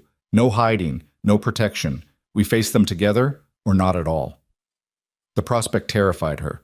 Public judgment, hostile faces, questions she didn't want to answer, but she looked at Gideon's face and saw the same fear mirrored there, wrapped in determination. When? She asked. Gathering set for Saturday. 2 days. Then we have 2 days to prepare. There's no preparing for this, Elena. They're going to say terrible things about you, about me, about what they think is happening here. Can you handle that? She thought about Daniel, about the bruises he'd left and the names he'd called her, about the rancher's son who'd tried to corner her in the barn and the father who'd called her a liar, about every time someone had tried to make her feel small and worthless. I've handled worse, she said, and this time I'm not alone. Gideon's expression softened slightly. No, you're not. The next 2 days passed in tense preparation. Margaret tried to talk them out of going. Cormac offered to accompany them, looking grim. Thomas and some of the younger ranch hands asked if they should come along, ready to back their employer even if they didn't fully understand what they were backing him against. Gideon turned down all offers. This is between me and them. No one else needs to be involved. On Friday night, Elena couldn't sleep. She lay in bed listening to the house settle, trying to imagine what Saturday would bring. The accusations, the judgment, the weight of all those eyes. She'd spent 2 years making herself invisible. Tomorrow, she'd be the opposite, examined, discussed, condemned. She was still awake when she heard footsteps in the hall. They stopped outside her door, hesitated, then moved on. A few seconds later, she heard the creak of floorboards near the stairs. Elena got up, wrapped a shawl around her shoulders, and found Gideon standing at the landing window, looking out at darkness. Can't sleep either? She asked quietly. He didn't turn. Wondering if this is a mistake. Going tomorrow? All of it. Asking you to stay, fighting this battle, refusing to just, he gestured vaguely, give them what they want. Elena moved beside him. What do they want? For me to go back to being what I was. The frozen king in his castle. Alone but acceptable. Wealthy but not threatening. His voice was bitter. They could handle me when I was isolated. Now I'm choosing something, someone, over their approval, and that terrifies them. Because if I can do it, maybe others will too. You think that's what this is really about? Partially. The rest is punishment. I rejected their daughters, refused their alliances, built this place without their help. They've wanted me to fail for years. Now they have their excuse. Elena was quiet for a moment. Then, my husband used to say something similar, that people wanted him to fail because he was successful, that everyone was against him. She paused. It was a lie. People weren't against him. They were afraid of him. There's a difference. What's the difference? People who are against you want you to fail. People who are afraid of you want you to stop threatening them. She looked at Gideon directly. You're not threatening anyone, Gideon. You're just refusing to play their game. That scares them because it means the game isn't as important as they thought. He absorbed this. What if I go tomorrow and it changes nothing? What if they still hate me, still refuse to do business, still spread rumors? Then at least you'll know. And you can decide what matters more, their approval or your own peace. I chose my peace when I asked you to stay. Then tomorrow is just making that choice public. Gideon turned from the window to face her. In the dim light, his face looked younger, less guarded. I'm not good at this, at letting people in, at trusting that it won't blow up in my face. I know, I'm not good at it either. But you're trying. So are you. Elena pulled her shawl tighter. That's all we can do, right? Keep trying, even when it's hard, even when we're scared. I'm terrified, Gideon admitted quietly, of tomorrow, of what comes after, of failing you the way I've failed at every relationship I've attempted. You haven't failed me. Not yet, not ever. Elena reached out, hesitated, then took his hand. His fingers were cold. You gave me a place to stop running. You treated me like a person instead of a problem. You stood up to an entire community rather than send me away. That's not failure, Gideon. That's courage. He looked down at their joined hands. It doesn't feel like courage. It feels like jumping off a cliff, and hoping there's water at the bottom. Maybe that's what courage is. They stood together in the dark hallway, holding hands like children afraid of monsters. Except the monsters were real. Reputation, judgment, the crushing weight of other people's opinions, and the only weapon they had against those monsters was each other. "Whatever happens tomorrow," Gideon said, "I want you to know something." "What?" "You were right. When you came to my gate that day and said I was dying alone in this house, you were absolutely right, and I'm grateful you didn't give up when I told you to leave." Elena felt her throat tighten. "I'm grateful you let me stay." "Are you? Even with everything that's happened?" "Especially because of everything that's happened." She squeezed his hand. "For the first time in years, I feel like I matter. Not because I'm useful or convenient, but because someone actually sees me. That's worth fighting for." Gideon pulled her into an embrace. Not romantic, neither of them was ready for that, but desperate. Two people holding on to each other while the world tried to tear them apart. Elena pressed her face against his shoulder and felt him shaking slightly. "We're going to be okay," she said, not sure if she believed it, but needing to say it anyway. "Promise?" "No. But we're going to face it together, and that's better than facing it alone." They stood that way for several minutes, drawing strength from proximity. Then Gideon released her, stepped back, and tried for something resembling composure. "Get some sleep," he said. "Tomorrow's going to be brutal." "You too." "I'll try." Elena returned to her room but didn't sleep. She sat by the window watching stars fade into dawn, preparing herself for what was coming. The judgment. The accusations. The moment when she'd have to stand in front of hostile strangers and defend her right to exist in a space they thought she didn't belong. She'd done it before. She could do it again. This time she wouldn't be alone. Saturday arrived cold and bright. Gideon and Elena dressed carefully. Him in his best suit, her in the one good dress Margaret had altered to fit. They looked like they were attending a funeral.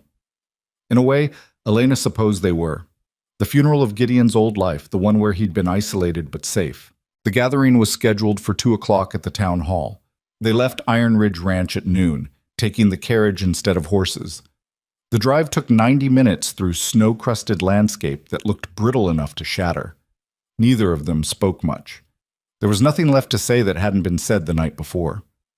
They were committed now, for better or worse. The town appeared on the horizon like a judgment rendered in wood and stone. Small, neat, prosperous. The kind of place where everyone knew everyone, and strangers were noticed immediately. Elena had been through towns like this before. They looked friendly until you gave them a reason not to be. Gideon guided the carriage down the main street. People stopped to stare. Conversations paused.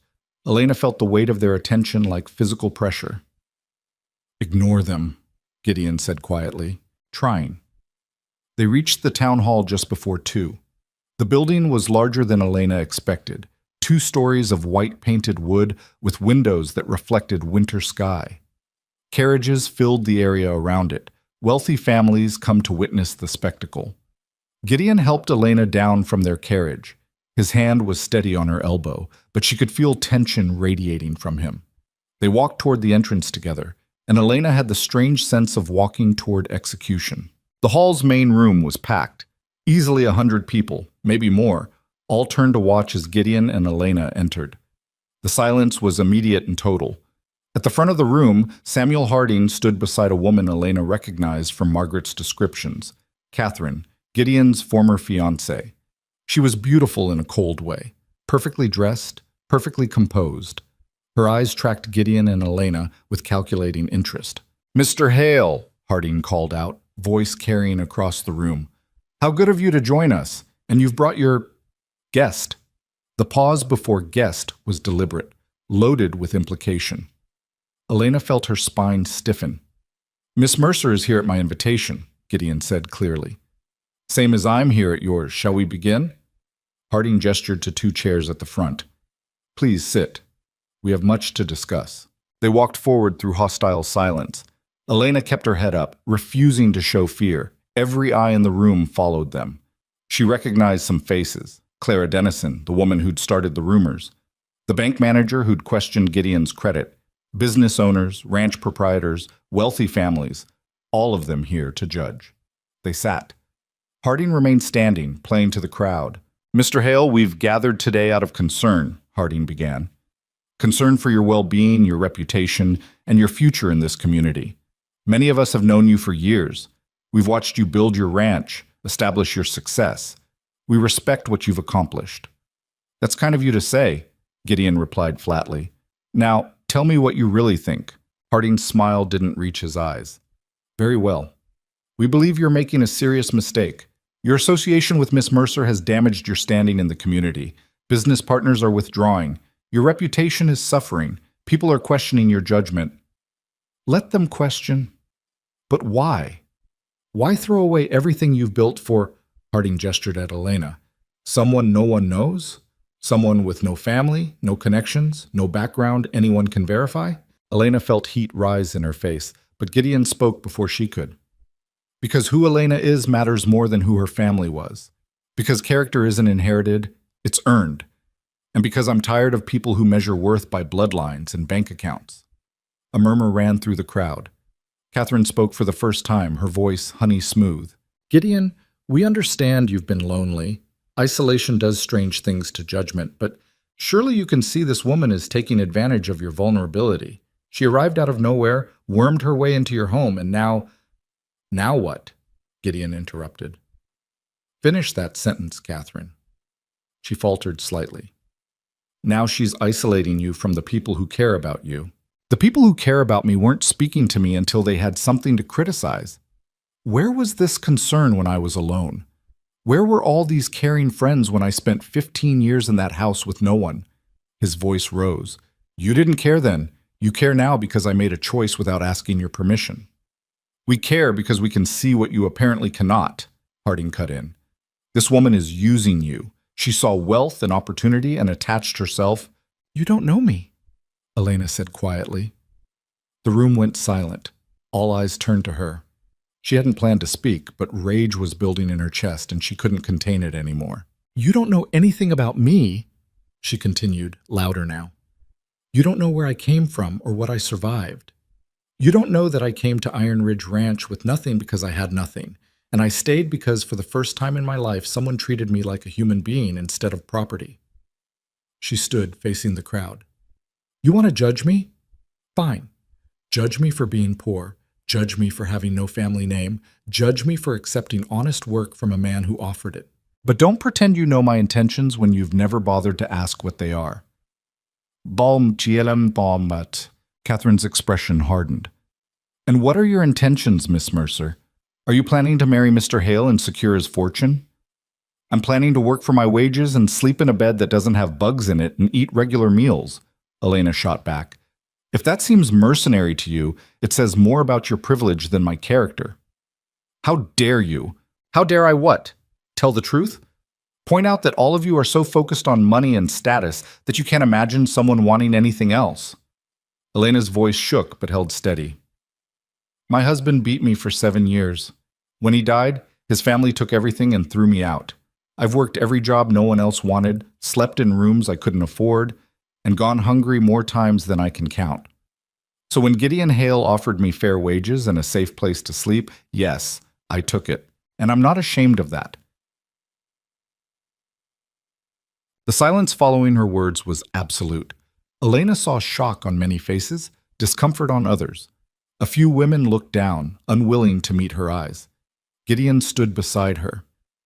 "Anyone else want to question her character?" Harding recovered first. "Mr. Hale, we sympathize with Miss Mercer's difficult circumstances. But that doesn't change the fact that this arrangement appears improper. You're an unmarried man housing an unmarried woman. Surely you can see how that looks." "I see how it looks to people determined to see scandal where there isn't any," Gideon replied. "Elena works for me. She's employed the same as Cormac or Margaret or any other ranch hand. The only difference is she's a woman, and apparently that makes her presence inherently suspicious." "It makes it vulnerable to misinterpretation," said a voice from the crowd, an older man Elena didn't recognize. "And whether you like it or not, Hale, reputation matters in business." "Then I'll do business with people who value more than reputation." "There won't be many left," Harding warned. "You're isolating yourself, burning bridges." "Good. Some bridges deserve burning, Gideon turned to address the entire room. I came here today because you demanded it, because I thought I owed you an explanation for my choices. But I was wrong. I don't owe you anything. My life, my home, my decisions, they're mine, not yours to approve or condemn. You're being foolish, Catherine said coldly, throwing away respect and standing for a woman who means nothing. She means everything. The words dropped into the room like stones into water. Even Gideon looked surprised he'd said them. Elena felt her heart stop. What? Catherine's face went pale. Gideon continued, voice steady now. Elena means everything because she's the first person in 15 years who didn't want something from me. She came to my gate in a snowstorm and asked for nothing except a conversation. She's worked harder than anyone I've employed. She's faced your gossip and your judgment without flinching, and she's made me remember what it's like to care about something beyond money and land, and the walls I built to keep everyone out. He turned to Elena. You asked why I'm doing this. Why I'm fighting so hard for someone I barely know. That's why. Because you're the best thing that's happened to me in years, and I'll be damned if I let these people take that away. Elena couldn't speak, couldn't move. The entire room was staring, but she only saw Gideon, saw the raw honesty in his face, the vulnerability of the admission. Gideon, she managed finally, I know. We said no promises, no declarations, but that was before all this. He gestured at the crowd. Before I realized what you've cost me, and what you've given me that's worth so much more. This is insanity, Harding declared. You're destroying yourself for a woman you've known 2 months, 3 months. And I've known most of you for 15 years, and none of you ever made me feel half as alive as she does. Gideon's voice rang clear. So yes, Samuel, yes, Catherine, yes, everyone in this room who came to witness my humiliation or force me back in line. I'm choosing her. I'm choosing the possibility of something real over the certainty of your approval, and I don't care what it costs. The room erupted, people shouting, arguing, some standing to leave in disgust. Catherine looked like she'd been slapped. Harding's face went purple with rage. Through it all, Elena stood frozen, staring at Gideon. We should go, he said quietly. She nodded, unable to find words. They walked out through chaos, people shouting questions and accusations. Someone called Elena a whore. Someone else called Gideon a fool. The voices blended into noise as they pushed through to the door, into sunlight, into air that felt suddenly easier to breathe. At their carriage, Gideon helped Elena up, then climbed beside her. He took the reins with shaking hands. That went well, he said dryly.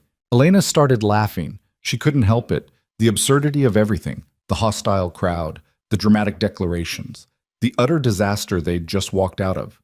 She laughed until tears ran down her face, until Gideon started laughing too, until they were both sitting in the carriage gasping for air.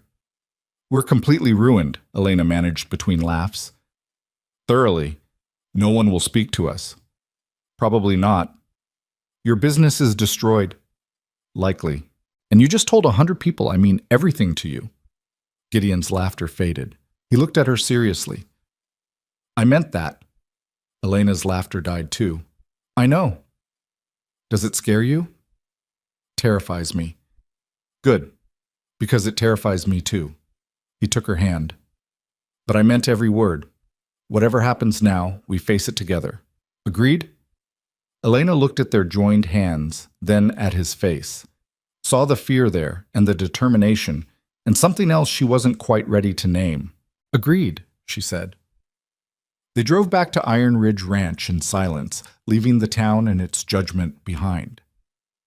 The sun was setting when they arrived, painting everything gold and red. The ranch looked the same as always, solid, permanent, home. Margaret met them at the door, took one look at their faces, and asked no questions. Just ushered them inside, fed them soup, and left them alone. That night, Elena and Gideon sat in his study, processing what had happened. The bridge burning, the public declaration, the complete severing from the community they'd both half belonged to. No going back now, Gideon said. No. Regrets? Elena thought about it honestly, about the safety of isolation versus the danger of connection, about running versus standing still, about protecting herself versus opening up to the possibility of being hurt again. No, she said finally, no regrets. Even though I just made everything worse? You didn't make anything worse. You made everything honest. She moved closer. And honesty is what I came here looking for in the first place. Gideon pulled her against him, and they sat together as darkness fell over Montana. Tomorrow would bring consequences.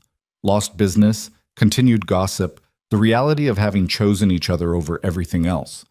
But tonight they had this: two people who'd been frozen for years, finally beginning to thaw.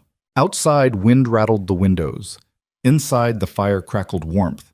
And somewhere between the cold and the heat, between isolation and connection, Gideon and Elena stopped being two separate people guarding against hurt and became something else entirely.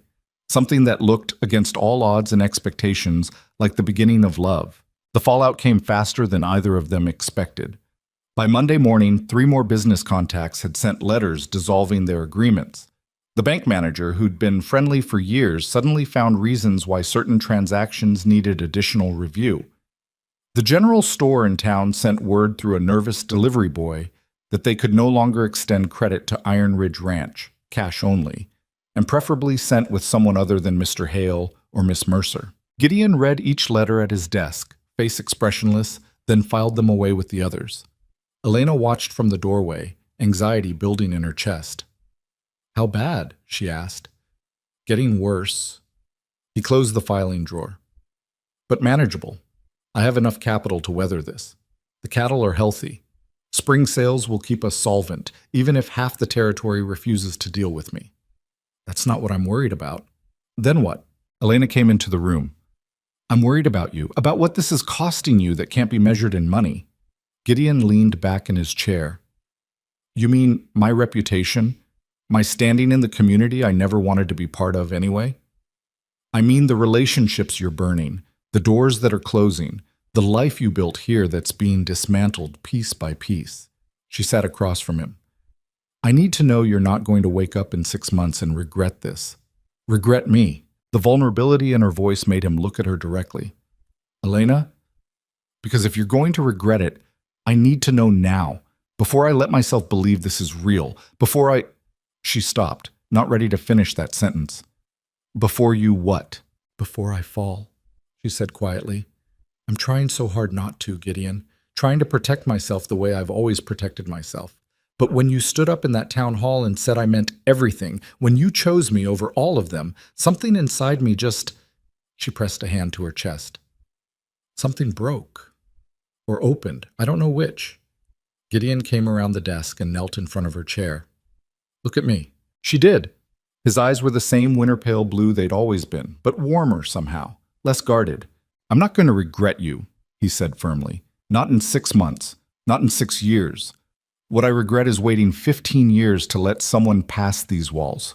What I regret is all the time I wasted being afraid when I could have been living." He took her hands. "You didn't break anything, Elena. You opened something I'd nailed shut. And yes, it's terrifying. But it's also the best thing that's happened to me. Even with everything falling apart, nothing's falling apart. It's being stripped down to what actually matters. And what matters is here.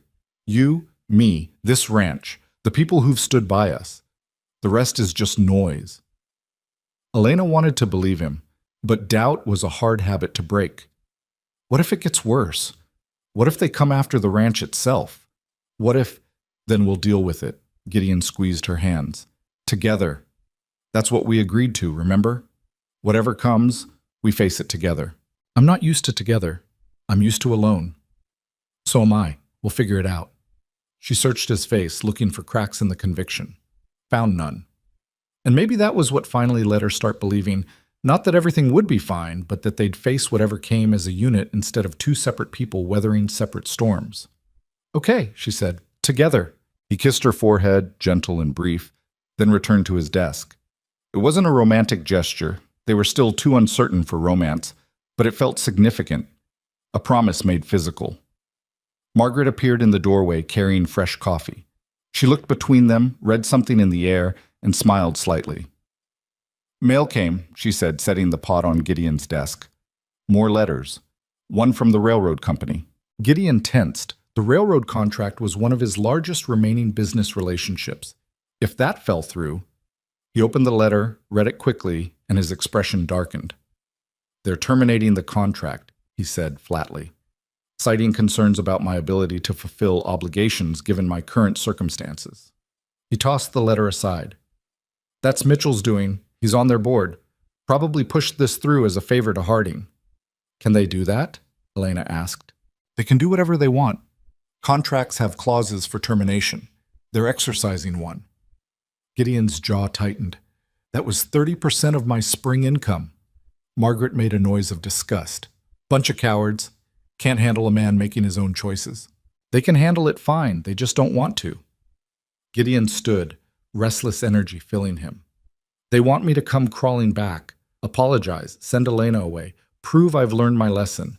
Then maybe they'll forgive me and let me back into their good graces. Are you going to? Elena asked, even though she knew the answer. No. The word was absolute. I'm going to find other buyers, other contracts, other ways to move cattle and make money. This territory isn't the only market in America. That will take time, Margaret pointed out. And money. I have both, barely, but enough. He looked at Elena. This is going to be a lean year, maybe 2. Can you handle that? I've handled lean my whole life. Not like this, not with everyone watching, hoping we fail, waiting for the moment we crack and give them the satisfaction of being right. His voice was serious. They're going to push until something breaks, until I break or you break or we break apart. That's their game. Then we don't break, Elena said simply. We bend, we adapt, but we don't break. Gideon almost smiled. You make it sound easy. It won't be easy, but it's possible. That's all we need. The words became their mantra over the following weeks as the isolation intensified. More letters arrived, more contracts dissolved, more doors closed. The town made it clear that Iron Ridge Ranch was no longer welcome in polite commerce. Supplies had to be ordered from distant sources at higher prices. Sales had to be negotiated with buyers 2 territories over. Every transaction became complicated, expensive, difficult. But Gideon refused to bend, and Elena stood beside him, watching him work with a determination she recognized because she carried the same thing inside herself. The refusal to be broken by circumstance, the insistence on surviving when survival seemed unlikely. Cormac proved invaluable, using old contacts and friendships to find alternative supply chains. Margaret stretched every dollar until it screamed. The ranch hands, seeing their employer under siege, worked harder than required, loyal in ways money couldn't buy. And slowly, painfully, a new normal emerged, harder than before. Leaner, but sustainable. Elena found herself taking on more responsibility. She managed household accounts, negotiated with distant suppliers, organized the chaos of sudden business changes. Gideon trusted her with decisions that would have been his alone before, and she discovered she was good at it, better than good.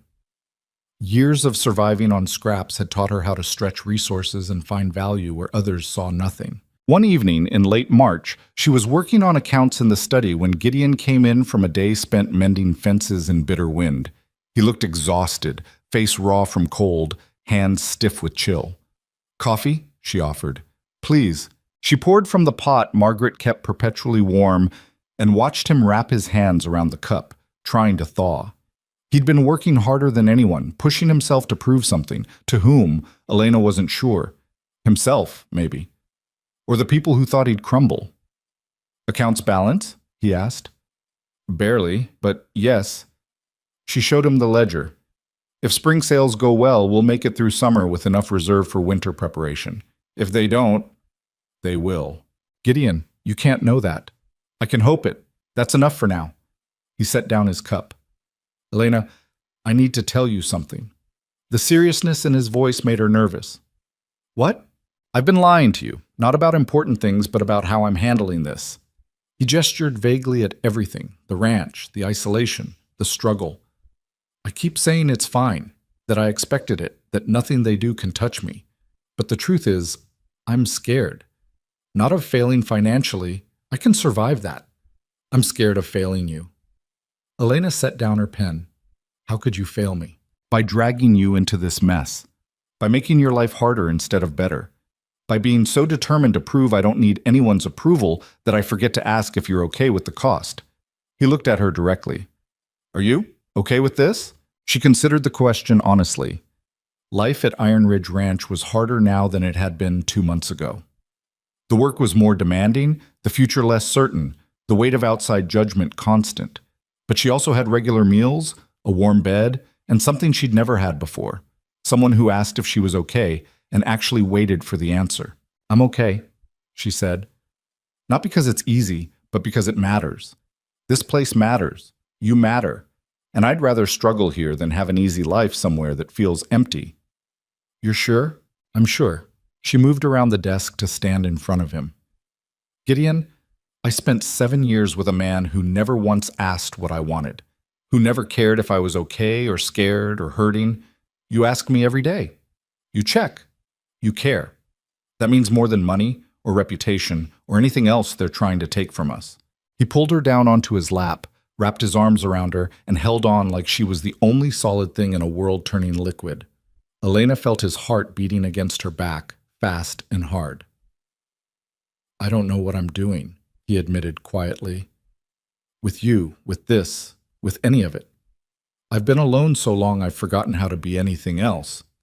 "Then we'll learn together, make mistakes together, figure it out as we go." "What if I can't give you what you need?" "What do you think I need?" "I don't know. Safety, security, a future that doesn't involve being hated by everyone within 50 miles. Elena turned in his arms to face him. "I need honesty. I need someone who doesn't hit me when they're angry or lie to me when they're scared. I need to be seen as a person instead of property. Everything else we can figure out." "That seems like a low bar."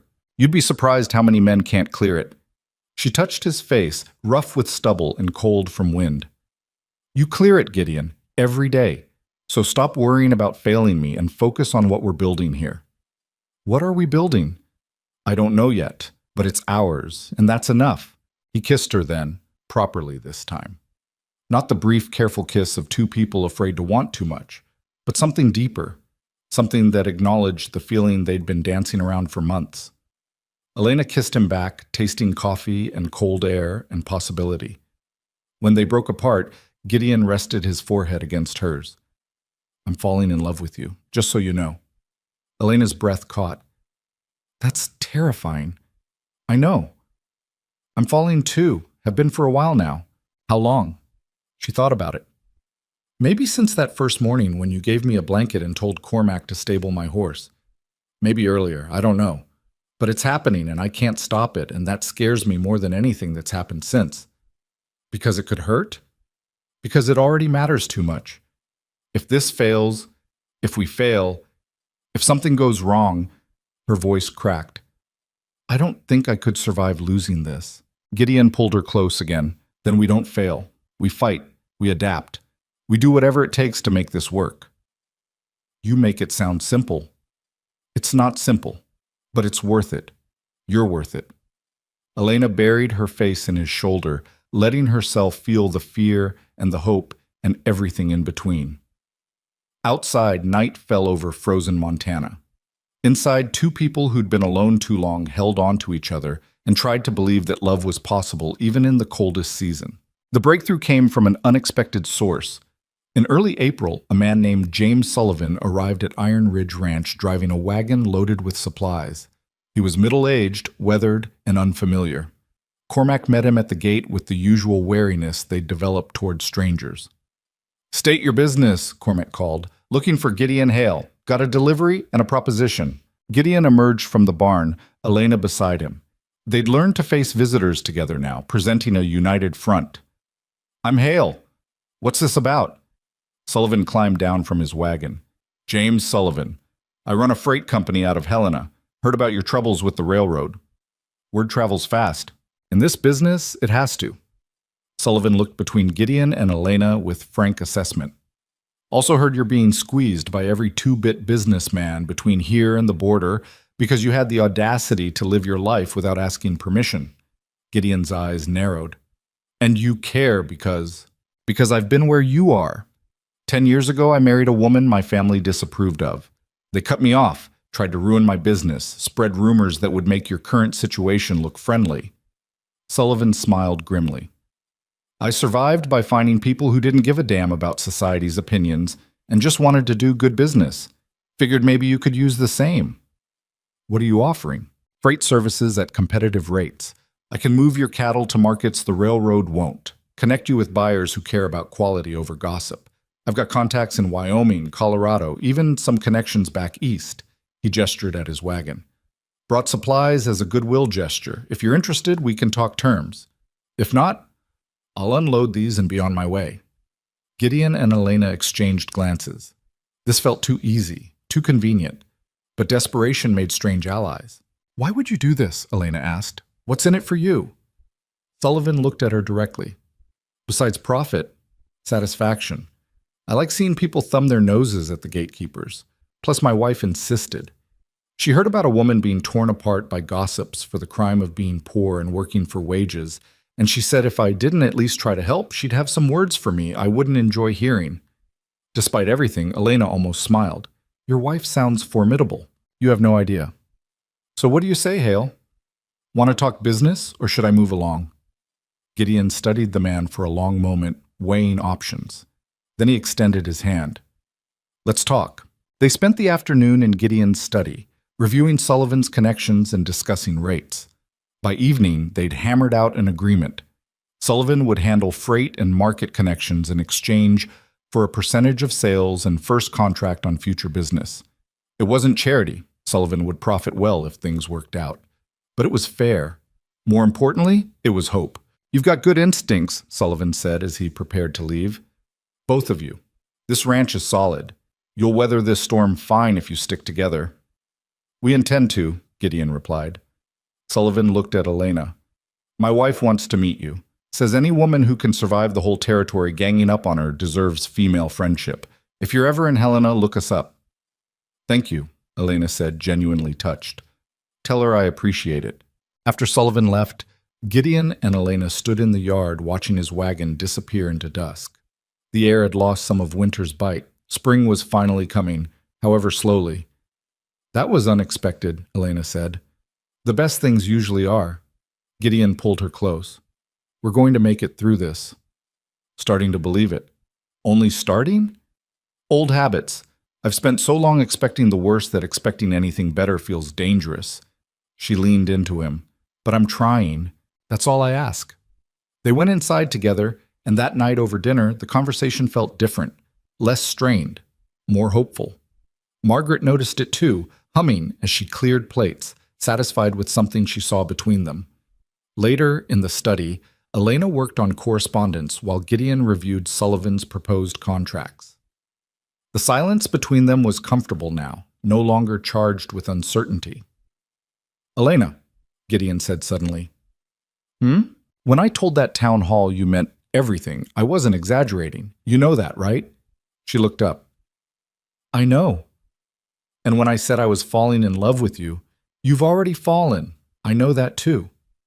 How? Because I pay attention. Because I see the way you look at me when you think I'm not watching. Because you've reorganized your entire life around making room for me in it. She set down her pen. The question isn't whether you love me, Gideon. The question is what we do about it. What do you want to do about it? Elena stood and moved to where he sat. She'd been thinking about this for weeks, turning it over in her mind, weighing fear against desire. I want to stop pretending this is temporary, she said. Stop pretending I'm just an employee who happens to live here. Stop pretending we're not building something real. What are we building? A life. A partnership. Something neither of us thought we'd ever have. She took a breath. I want to stay, Gideon. Not for 3 months. Not until the trial period ends. I want to stay permanently. Build this ranch with you. Face whatever comes next together, if you'll have me. Gideon stood, pulling her close. If I'll have you? Elena, I've been trying to figure out how to ask you to stay without sounding desperate. You're the best thing in my life. The only thing that makes this isolation bearable. If you left now, I don't know what I'd do. Then I won't leave. Promise? I promise. As long as you want me here, I'll stay. I'll always want you here. He kissed her, slow and deep, pouring everything he couldn't say into the gesture. When they broke apart, both were breathing hard. Marry me. Elena froze. What? Marry me. Not because of gossip or scandal or proving anything to anyone. Marry me because I love you and I want to build this life with you officially, permanently. No more questions about impropriety or arrangements, just us, legally bound, facing the world together. Gideon, we don't have to. I know we don't have to. I want to. I want you to have my name, my legal protection, my everything. I want the world to know you're not an employee or a guest or a temporary situation. You're my partner, my future, my choice. He cupped her face. So marry me, Elena, please. She searched his eyes, looking for doubt or obligation, found only sincerity and love and determination. This wasn't a proposal born from external pressure. It was born from genuine feeling, from months of learning each other, from choosing each other repeatedly until the choice became inevitable. Yes, she said. Yes, I'll marry you. Gideon's face transformed. The careful control he usually maintained cracked completely, showing pure joy underneath. He picked her up and spun her around, laughing, and Elena found herself laughing too. When he set her down, they were both grinning like fools. When? He asked. Soon, before I lose my nerve or the world finds another way to complicate things. Tomorrow? Tomorrow seems fast. Next week? Next week seems terrifying. Elena took his hands. But yes, next week. We'll do it quietly. Just us, Margaret, Cormac, whoever else from the ranch wants to witness. No performance, no trying to prove anything, just a promise made and kept. That's perfect. They told Margaret the next morning. She cried, actually cried, and immediately started planning. Not a grand wedding, but something simple and meaningful. A dress could be altered, a small ceremony in the ranch house, food prepared by people who cared about them. It wouldn't be fancy, but it would be theirs. Cormac congratulated them with his usual gruff restraint. But Elena saw approval in his eyes. The ranch hands reacted with a mixture of surprise and satisfaction. They'd been watching this unfold for months and were pleased to see it reach a logical conclusion. The news reached town within days, carried by the same gossip network that had condemned them. The reaction was predictable. Shock, outrage, accusations that Elena had trapped Gideon into marriage, predictions that it would end in disaster. But this time, Gideon and Elena didn't care. They'd stopped letting other people's opinions dictate their actions. The wedding would happen regardless of what anyone thought. Samuel Harding sent a letter calling the marriage a mockery. Catherine sent nothing, which somehow felt worse. Other letters arrived, some hostile, some surprisingly supportive from people who admired their defiance even if they disagreed with the circumstances. Gideon burned the hostile ones and kept the supportive ones to show Elena when she needed reminding that not everyone was against them. The week passed in a blur of preparation and nervous anticipation. Elena altered her one good dress with Margaret's help, turning it into something almost bridal. Gideon cleaned up the main room of the house, making space for the small gathering.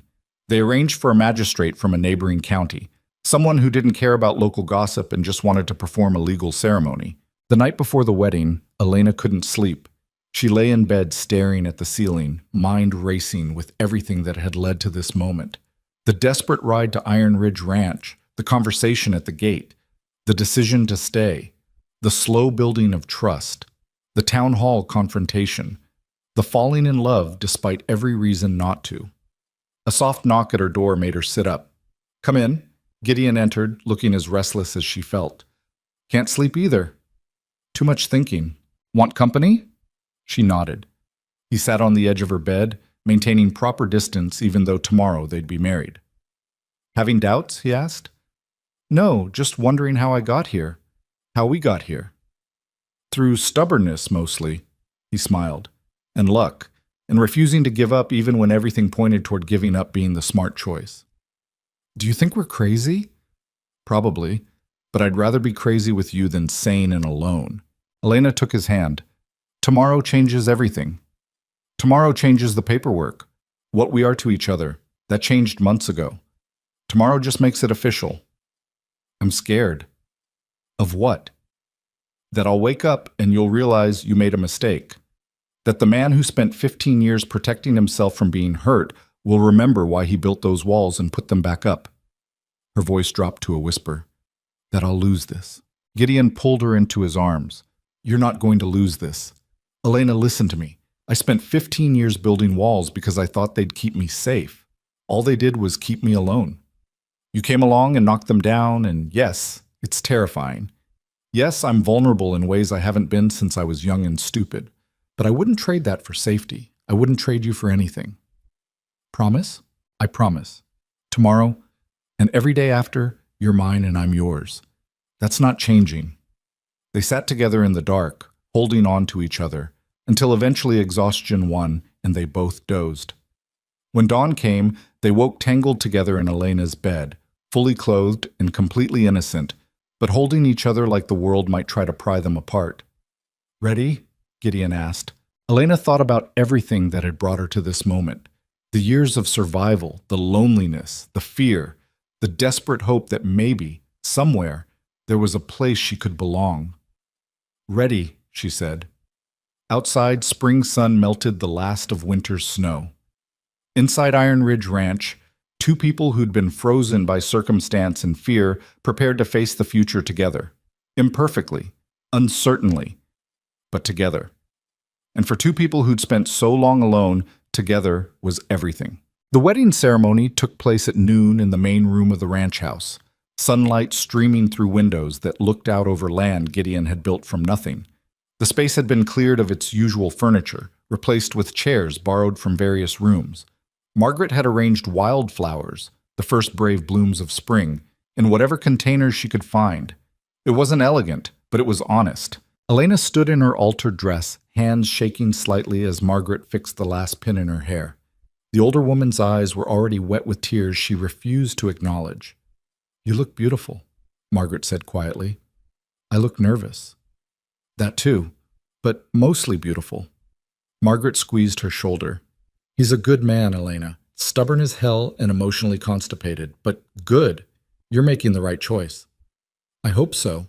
You know so. I've seen how you two look at each other. That's not doubt. That's terror that it might not last, which is different." Margaret handed her a small bouquet of the wildflowers. "Every good thing in life comes with the fear of losing it. That's how you know it matters." Elena took the flowers, their stems rough against her palms. Through the door, she could hear voices gathering: Cormac, the ranch hands, a few people who'd traveled from neighboring properties despite the scandal. Not many, but enough. Witnesses to the fact that two broken people had decided to try being whole together. "Ready?" Margaret asked. Elena took a breath. "Ready." They walked down the stairs together. At the bottom, Gideon waited beside the magistrate, a lean man with kind eyes who'd agreed to perform the ceremony without judgment. Gideon wore his best suit, the one he'd worn to the town hall confrontation, but he'd shaved and his hair was combed back neatly. He looked terrified and determined in equal measure. When he saw Elena descending the stairs, his expression transformed. The fear didn't leave, but something else joined it. Wonder, maybe, or disbelief that this was actually happening. Elena reached the bottom, and Margaret stepped aside. Gideon took Elena's hand, his grip tight enough to hurt slightly. She squeezed back, reassuring him that she was real. This was real. They were doing this. The magistrate cleared his throat. "Shall we begin?" The ceremony was brief. No elaborate vows, no performance for an audience.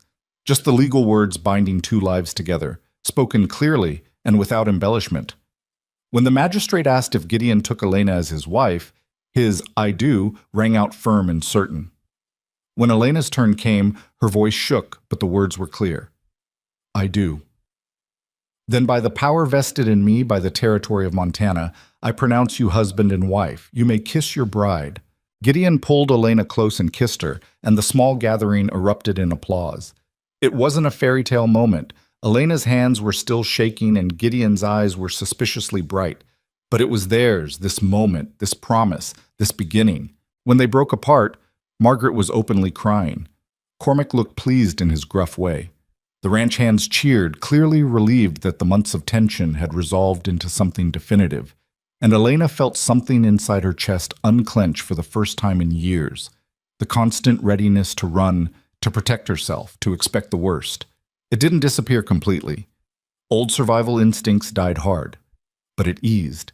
The celebration that followed was modest but genuine. Margaret had prepared a meal that stretched their supplies but tasted like abundance. Someone produced whiskey. Toasts were made, some eloquent, most awkward, all sincere. Thomas, the young ranch hand Elena had snapped at months ago, stood and said simply, "To Mr. and Mrs. Hale, May you prove all those bastards in town wrong. It got the biggest cheer of the night. As evening fell, guests began departing. Cormac shook Gideon's hand with something approaching emotion. Margaret hugged Elena hard enough to crack ribs, whispering, "You take care of each other now." Finally, the house was quiet. Gideon and Elena stood in the main room, now husband and wife, surrounded by the remnants of celebration. "Well," Gideon said, "we did it." "We did. Any regrets yet?" "Ask me in 50 years. He laughed, the sound unguarded and genuinely happy. "Fair enough." They cleaned up together, working in comfortable silence, and Elena marveled at how domestic it felt. How normal. 6 months ago, she'd been alone and desperate, sleeping in rented rooms and wondering if she'd ever find a place that felt like home. Now she was married, standing in a house that bore her name legally, beside a man who'd chosen her over everything else. It felt impossible. It felt inevitable. It felt terrifying and wonderful and real. That night they lay together in Gideon's bed, their bed now, wrapped around each other in the dark. Neither spoke. There was nothing left to say that hadn't been said in the vows, in the months of choosing each other, in every moment they'd stood together against a world that wanted them apart. But the peace didn't last long. 3 days after the wedding, a lawyer arrived from town with documents. Not congratulations. A lawsuit. Samuel Harding, backed by several other prominent families, was suing Gideon for breach of contract and defamation of character. The specifics were vague and likely baseless, but the intent was clear. Drain Gideon's resources through legal fees, force him to defend himself, make the cost of defiance unbearable. Gideon read the documents in his study while Elena watched, fury building in her chest. "They can't do this," she said. "They can. They are." He set the papers down.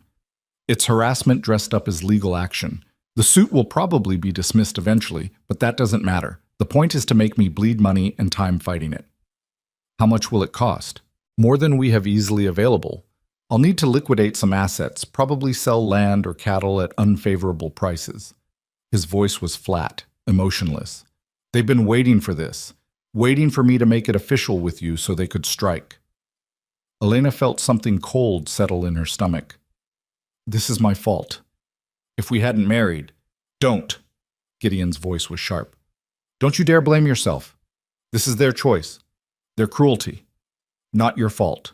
But they're doing it because of me. They're doing it because I refuse to let them control my life. You're the excuse, not the reason." He stood, pacing. "I knew this might happen.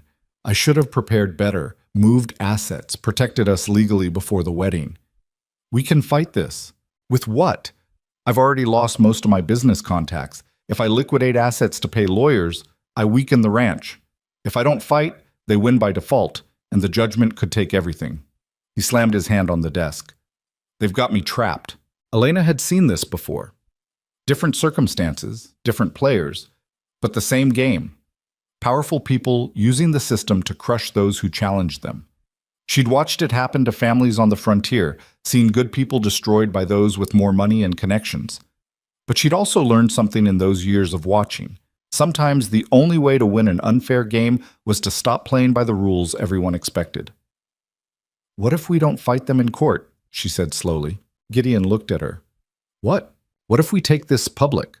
Not in town, where they control the narrative, but beyond. To newspapers in Helena, to territorial authorities, to anyone who'll listen." Elena's mind was racing now, connecting pieces. "Sullivan has contacts. He said his wife wanted to meet me. What if we tell our story, not as a scandal, but as what it actually is? Wealthy families trying to destroy a man for marrying someone they deemed unacceptable. Harassment disguised as business. The use of legal systems to enforce social control. That could backfire, make things worse. Could it? We're already social pariahs here. We've already lost the business relationships. What more can they take if we expose what they're doing?" She moved closer to him. "Gideon, these people have power because everyone's too afraid to challenge them publicly. But if we name what they're doing, if we make them defend their actions in a broader arena where they don't control everything, maybe we shift the game." He was quiet, thinking. Then, "It's risky. Very risky. Everything we've done has been risky. This could ruin us completely. If it fails, we're no worse off than we are now. But if it works, if we can get enough attention on what they're doing, they might back down. Or at least other people might see what's happening and offer support. Elena took his hands. We can't win their game, Gideon, so let's change the game. A slow smile spread across his face. You're brilliant, and possibly insane. I learned from the best. They spent the next week crafting their strategy. Elena wrote letters to newspapers, to territorial representatives, to anyone she thought might care about the story of frontier families using wealth to crush dissent. She didn't embellish or exaggerate, just laid out the facts. Gideon's business partnerships dissolved after he married her. The lawsuit filed days after their wedding.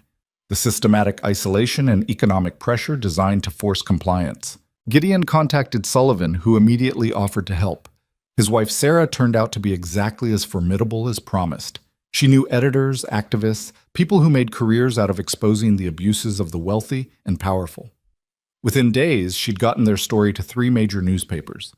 The response was faster than either Elena or Gideon anticipated. The first article appeared in the Helena Independent 2 weeks after they sent the letters. It was titled, Frontier Feudalism: How Montana's Elite Punish Those Who Defy Social Convention. It laid out Gideon and Elena's story alongside similar tales from across the territory.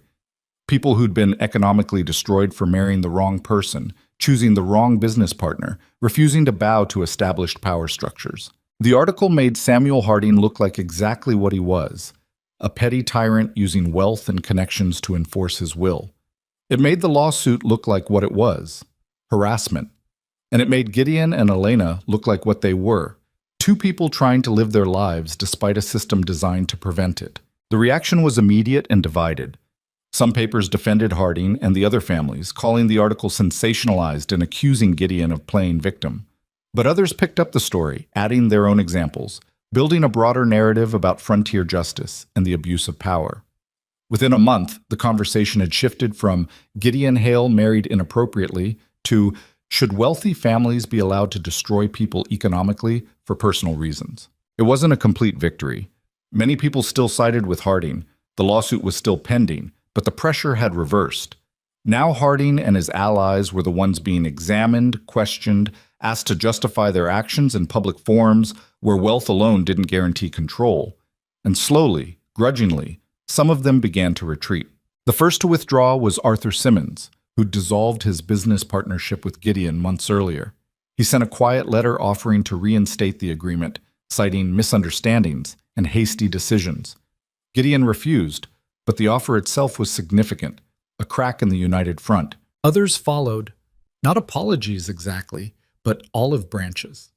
Business owners who'd refused to deal with Iron Ridge Ranch suddenly found reasons to reconsider. The bank manager who'd questioned Gideon's credit mysteriously stopped questioning it. Small concessions, carefully worded to avoid admitting fault, but concessions nonetheless. The lawsuit dragged on, but Harding's lawyers started making noises about settlement. They'd expected a quick victory over an isolated target. Instead, they were facing a public relations disaster and mounting pressure from people who thought using lawsuits to enforce social conformity was wrong, regardless of who was involved. By early summer, the settlement offer arrived. Harding would drop the suit entirely if Gideon agreed to drop the public campaign and sign a mutual non-disparagement agreement. It was an attempt to save face, neither side admitting fault, both sides moving on. Gideon and Elena discussed it in their study, now truly their shared space. Elena's accounting ledgers sat beside Gideon's business papers. Her books shared shelves with his. The room had become a testament to their merged lives. If we accept it's over, Gideon said, we can move on, rebuild, stop fighting. If we accept they get to pretend none of this happened, Elena countered. They get to save face while we're still the troublemakers who caused all this fuss. Does that matter? We know the truth. The people who matter know the truth. Elena thought about it. About the woman she'd been 6 months ago, desperate and alone. About the choice to come to this ranch, to stay, to fight for a life she'd thought impossible. About what mattered now that she had that life. It matters less than I thought it would, she said finally. I wanted them to admit they were wrong, but I think what I really wanted was for us to not be crushed by them. And we weren't. We survived. We fought back. We're still here." She looked at Gideon. "If taking this settlement means we can stop fighting and start living, I'm okay with that." "You're sure?" "I'm sure. Let them think they saved face. We know what really happened. That's enough." Gideon accepted the settlement. The lawsuit was dismissed. The non-disparagement agreement was signed. Legally, it was as if the whole ugly conflict had never happened. But everyone knew it had, and everyone knew who'd backed down. The summer that followed was the first peaceful season either of them had known in years. Sullivan's freight connections proved valuable, opening markets Gideon had never accessed before. The cattle sales went better than expected. Money that had been tight began to loosen. The ranch not only survived, but started to thrive again. More importantly, they thrived. Gideon and Elena settled into marriage with the same determination they'd brought to everything else. Imperfectly, but genuinely. They fought sometimes, usually about small things blown large by stress or exhaustion. They had days where the weight of everything they'd been through made them snap at each other. They had moments where old fears resurfaced and one or both would retreat into protective silence. But they also had moments of profound peace. Mornings working side by side. Evenings where conversation flowed easy. Nights wrapped around each other, grateful for warmth and presence and the knowledge that they'd chosen well. Margaret watched them with satisfaction, occasionally muttering that it was about damn time someone broke through Gideon's walls. Cormac approved in his quiet way, noting that the boss seemed lighter somehow, less burdened. The ranch hands adjusted to having a woman who was genuinely part of the operation, not just decoration or scandal. And slowly, the community began to shift. It started with small gestures. A rancher from a neighboring property stopping by to discuss cattle prices, treating Elena with respect rather than suspicion. A woman in town nodding to her on the rare occasions Elena visited for supplies. Nothing dramatic, but the hostility eased into something closer to wary acceptance. Some people never came around. Clara Dennison still spread rumors. Samuel Harding made sure everyone knew he'd been vindicated by the settlement. Catherine reportedly told anyone who'd listen that Gideon had made the biggest mistake of his life. But their opinions mattered less than they once had, because Gideon and Elena had learned something important in those brutal months. You couldn't control what people thought or said. You could only control how you responded. And they'd chosen to respond by living well, building something real, and refusing to let other people's limitations define their possibilities. By autumn, when the first snow began to fall again, Elena stood at the same window where Gideon had watched her arrive almost a year ago. The view looked different now, less forbidding, more like home. She heard footsteps behind her and felt Gideon's arms wrap around her waist. "Thinking about something?" he asked. "Thinking about how much has changed, how different things are now from when I rode up to that gate. Regrets?" "None. You?" "Not a single one." He rested his chin on her shoulder. "Though I do regret being such a stubborn ass for 15 years before you showed up. You were protecting yourself. Can't fault you for that. Still wasted a lot of time. Maybe. Or maybe everything happened exactly when it needed to. If I'd come here 5 years ago, would you have let me in? Would I have been ready to stay?" Elena turned in his arms to face him. "We found each other when we were both ready to be found. That's not wasted time, that's timing." Gideon kissed her forehead. "When did you get so wise?" "I've always been wise. You were just too stubborn to notice." He laughed, the sound free and unguarded. It still surprised her sometimes, hearing him laugh. The man who'd been the frozen king of Montana, trapped in isolation of his own making, had learned to thaw. Learned to let someone in. Learned that vulnerability wasn't weakness. It was the only real strength there was. They stood together watching snow fall over land they'd fought to keep, over a life they'd fought to build. The ranch stretched out around them, solid and permanent. Not perfect. They still struggled sometimes, still worried about money and weather and the 1,000 challenges that came with frontier living. But they faced those challenges together, and that made all the difference. Margaret called them for dinner, her voice echoing through the house that no longer felt too large.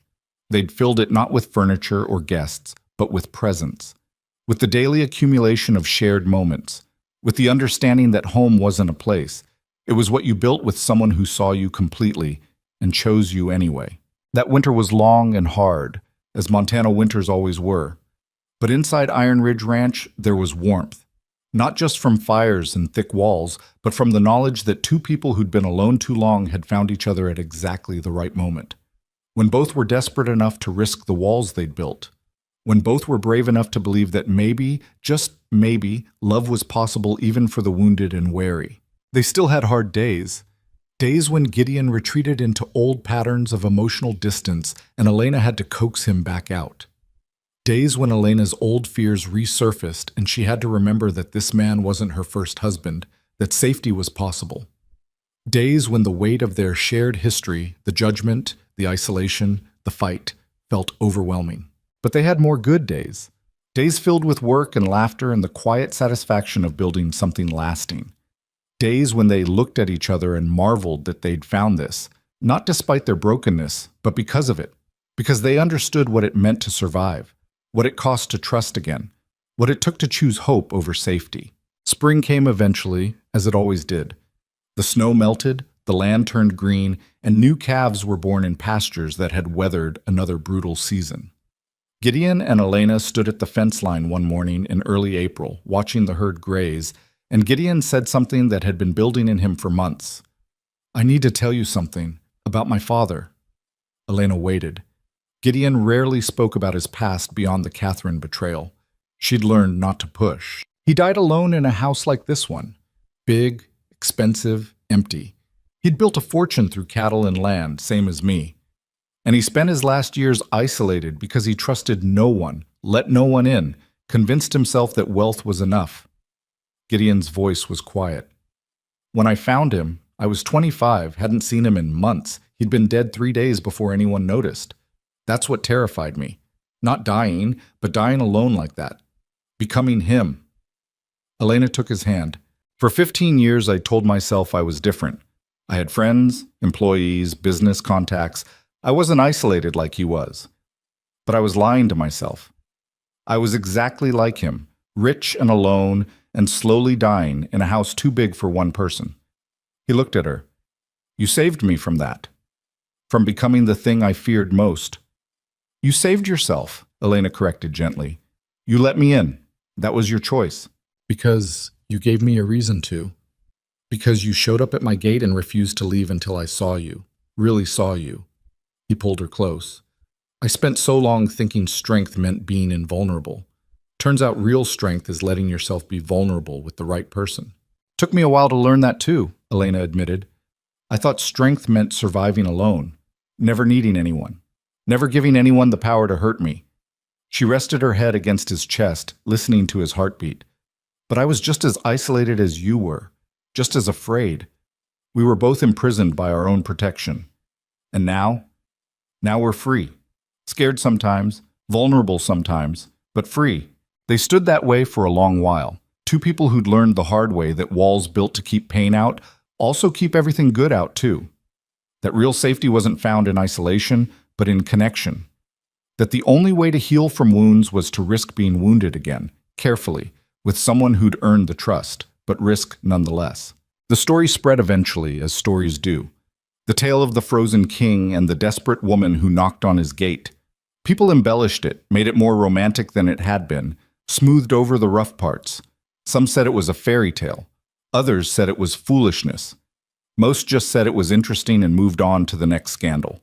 But for Elena and Gideon, it wasn't a story. It was their life, earned through pain and courage, and the willingness to try when trying seemed impossible. It was the daily choice to keep choosing each other, even when it would be easier to retreat. It was the recognition that perfect didn't exist, but real did, and real was enough. Years later, when people asked Elena what made her ride 70 miles through a snowstorm to knock on a stranger's gate, she could never quite explain it. Desperation, maybe. Loneliness. The instinct that told her this particular stranger might understand. But mostly, it was hope. The kind of hope that people who've survived terrible things carry like a secret. The belief that somewhere, somehow, there might be a place where the weight could be set down. She'd found that place. Not because it was easy or perfect or without struggle, but because she'd been brave enough to knock, and Gideon had been brave enough to answer.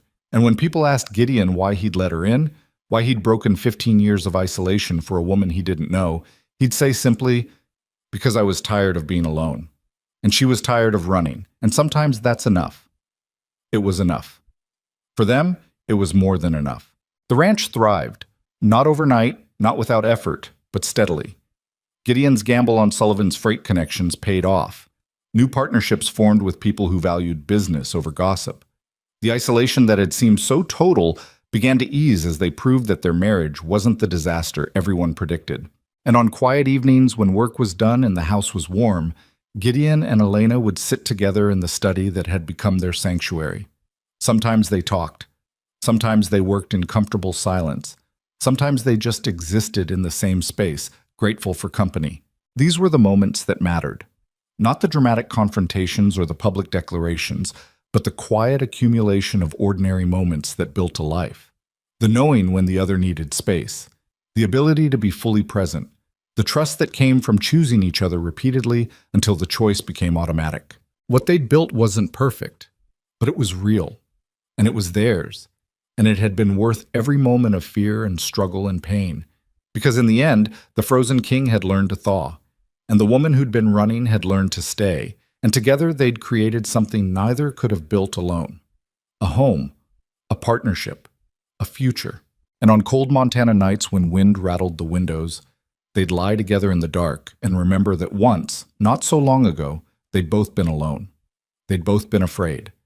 They'd both been convinced that hope was dangerous and trust was impossible. They'd been wrong. Hope was dangerous, but also essential. Trust was impossible, until it wasn't. And love was the hardest, scariest thing either of them had ever done. It was also the best. Outside, winter eventually gave way to spring, which gave way to summer, which returned to winter again. The seasons turned as they always had, indifferent to human struggle. But inside Iron Ridge Ranch, two people who'd learned to stop being afraid of being seen lived and worked and loved and fought and made up and kept choosing each other. Every single day. And that, more than any dramatic gesture or public declaration, was what love actually looked like. Not perfect. Not easy. Just two imperfect people deciding that being imperfect together was better than being alone. It was enough. It was everything. And the frozen king of Montana, who'd once stood at his window watching the world from behind his walls, now stood at that same window with his wife beside him, looking out, not at isolation, but at possibility. The gates were open, the walls were down, and finally, after so many years of winter, spring had come.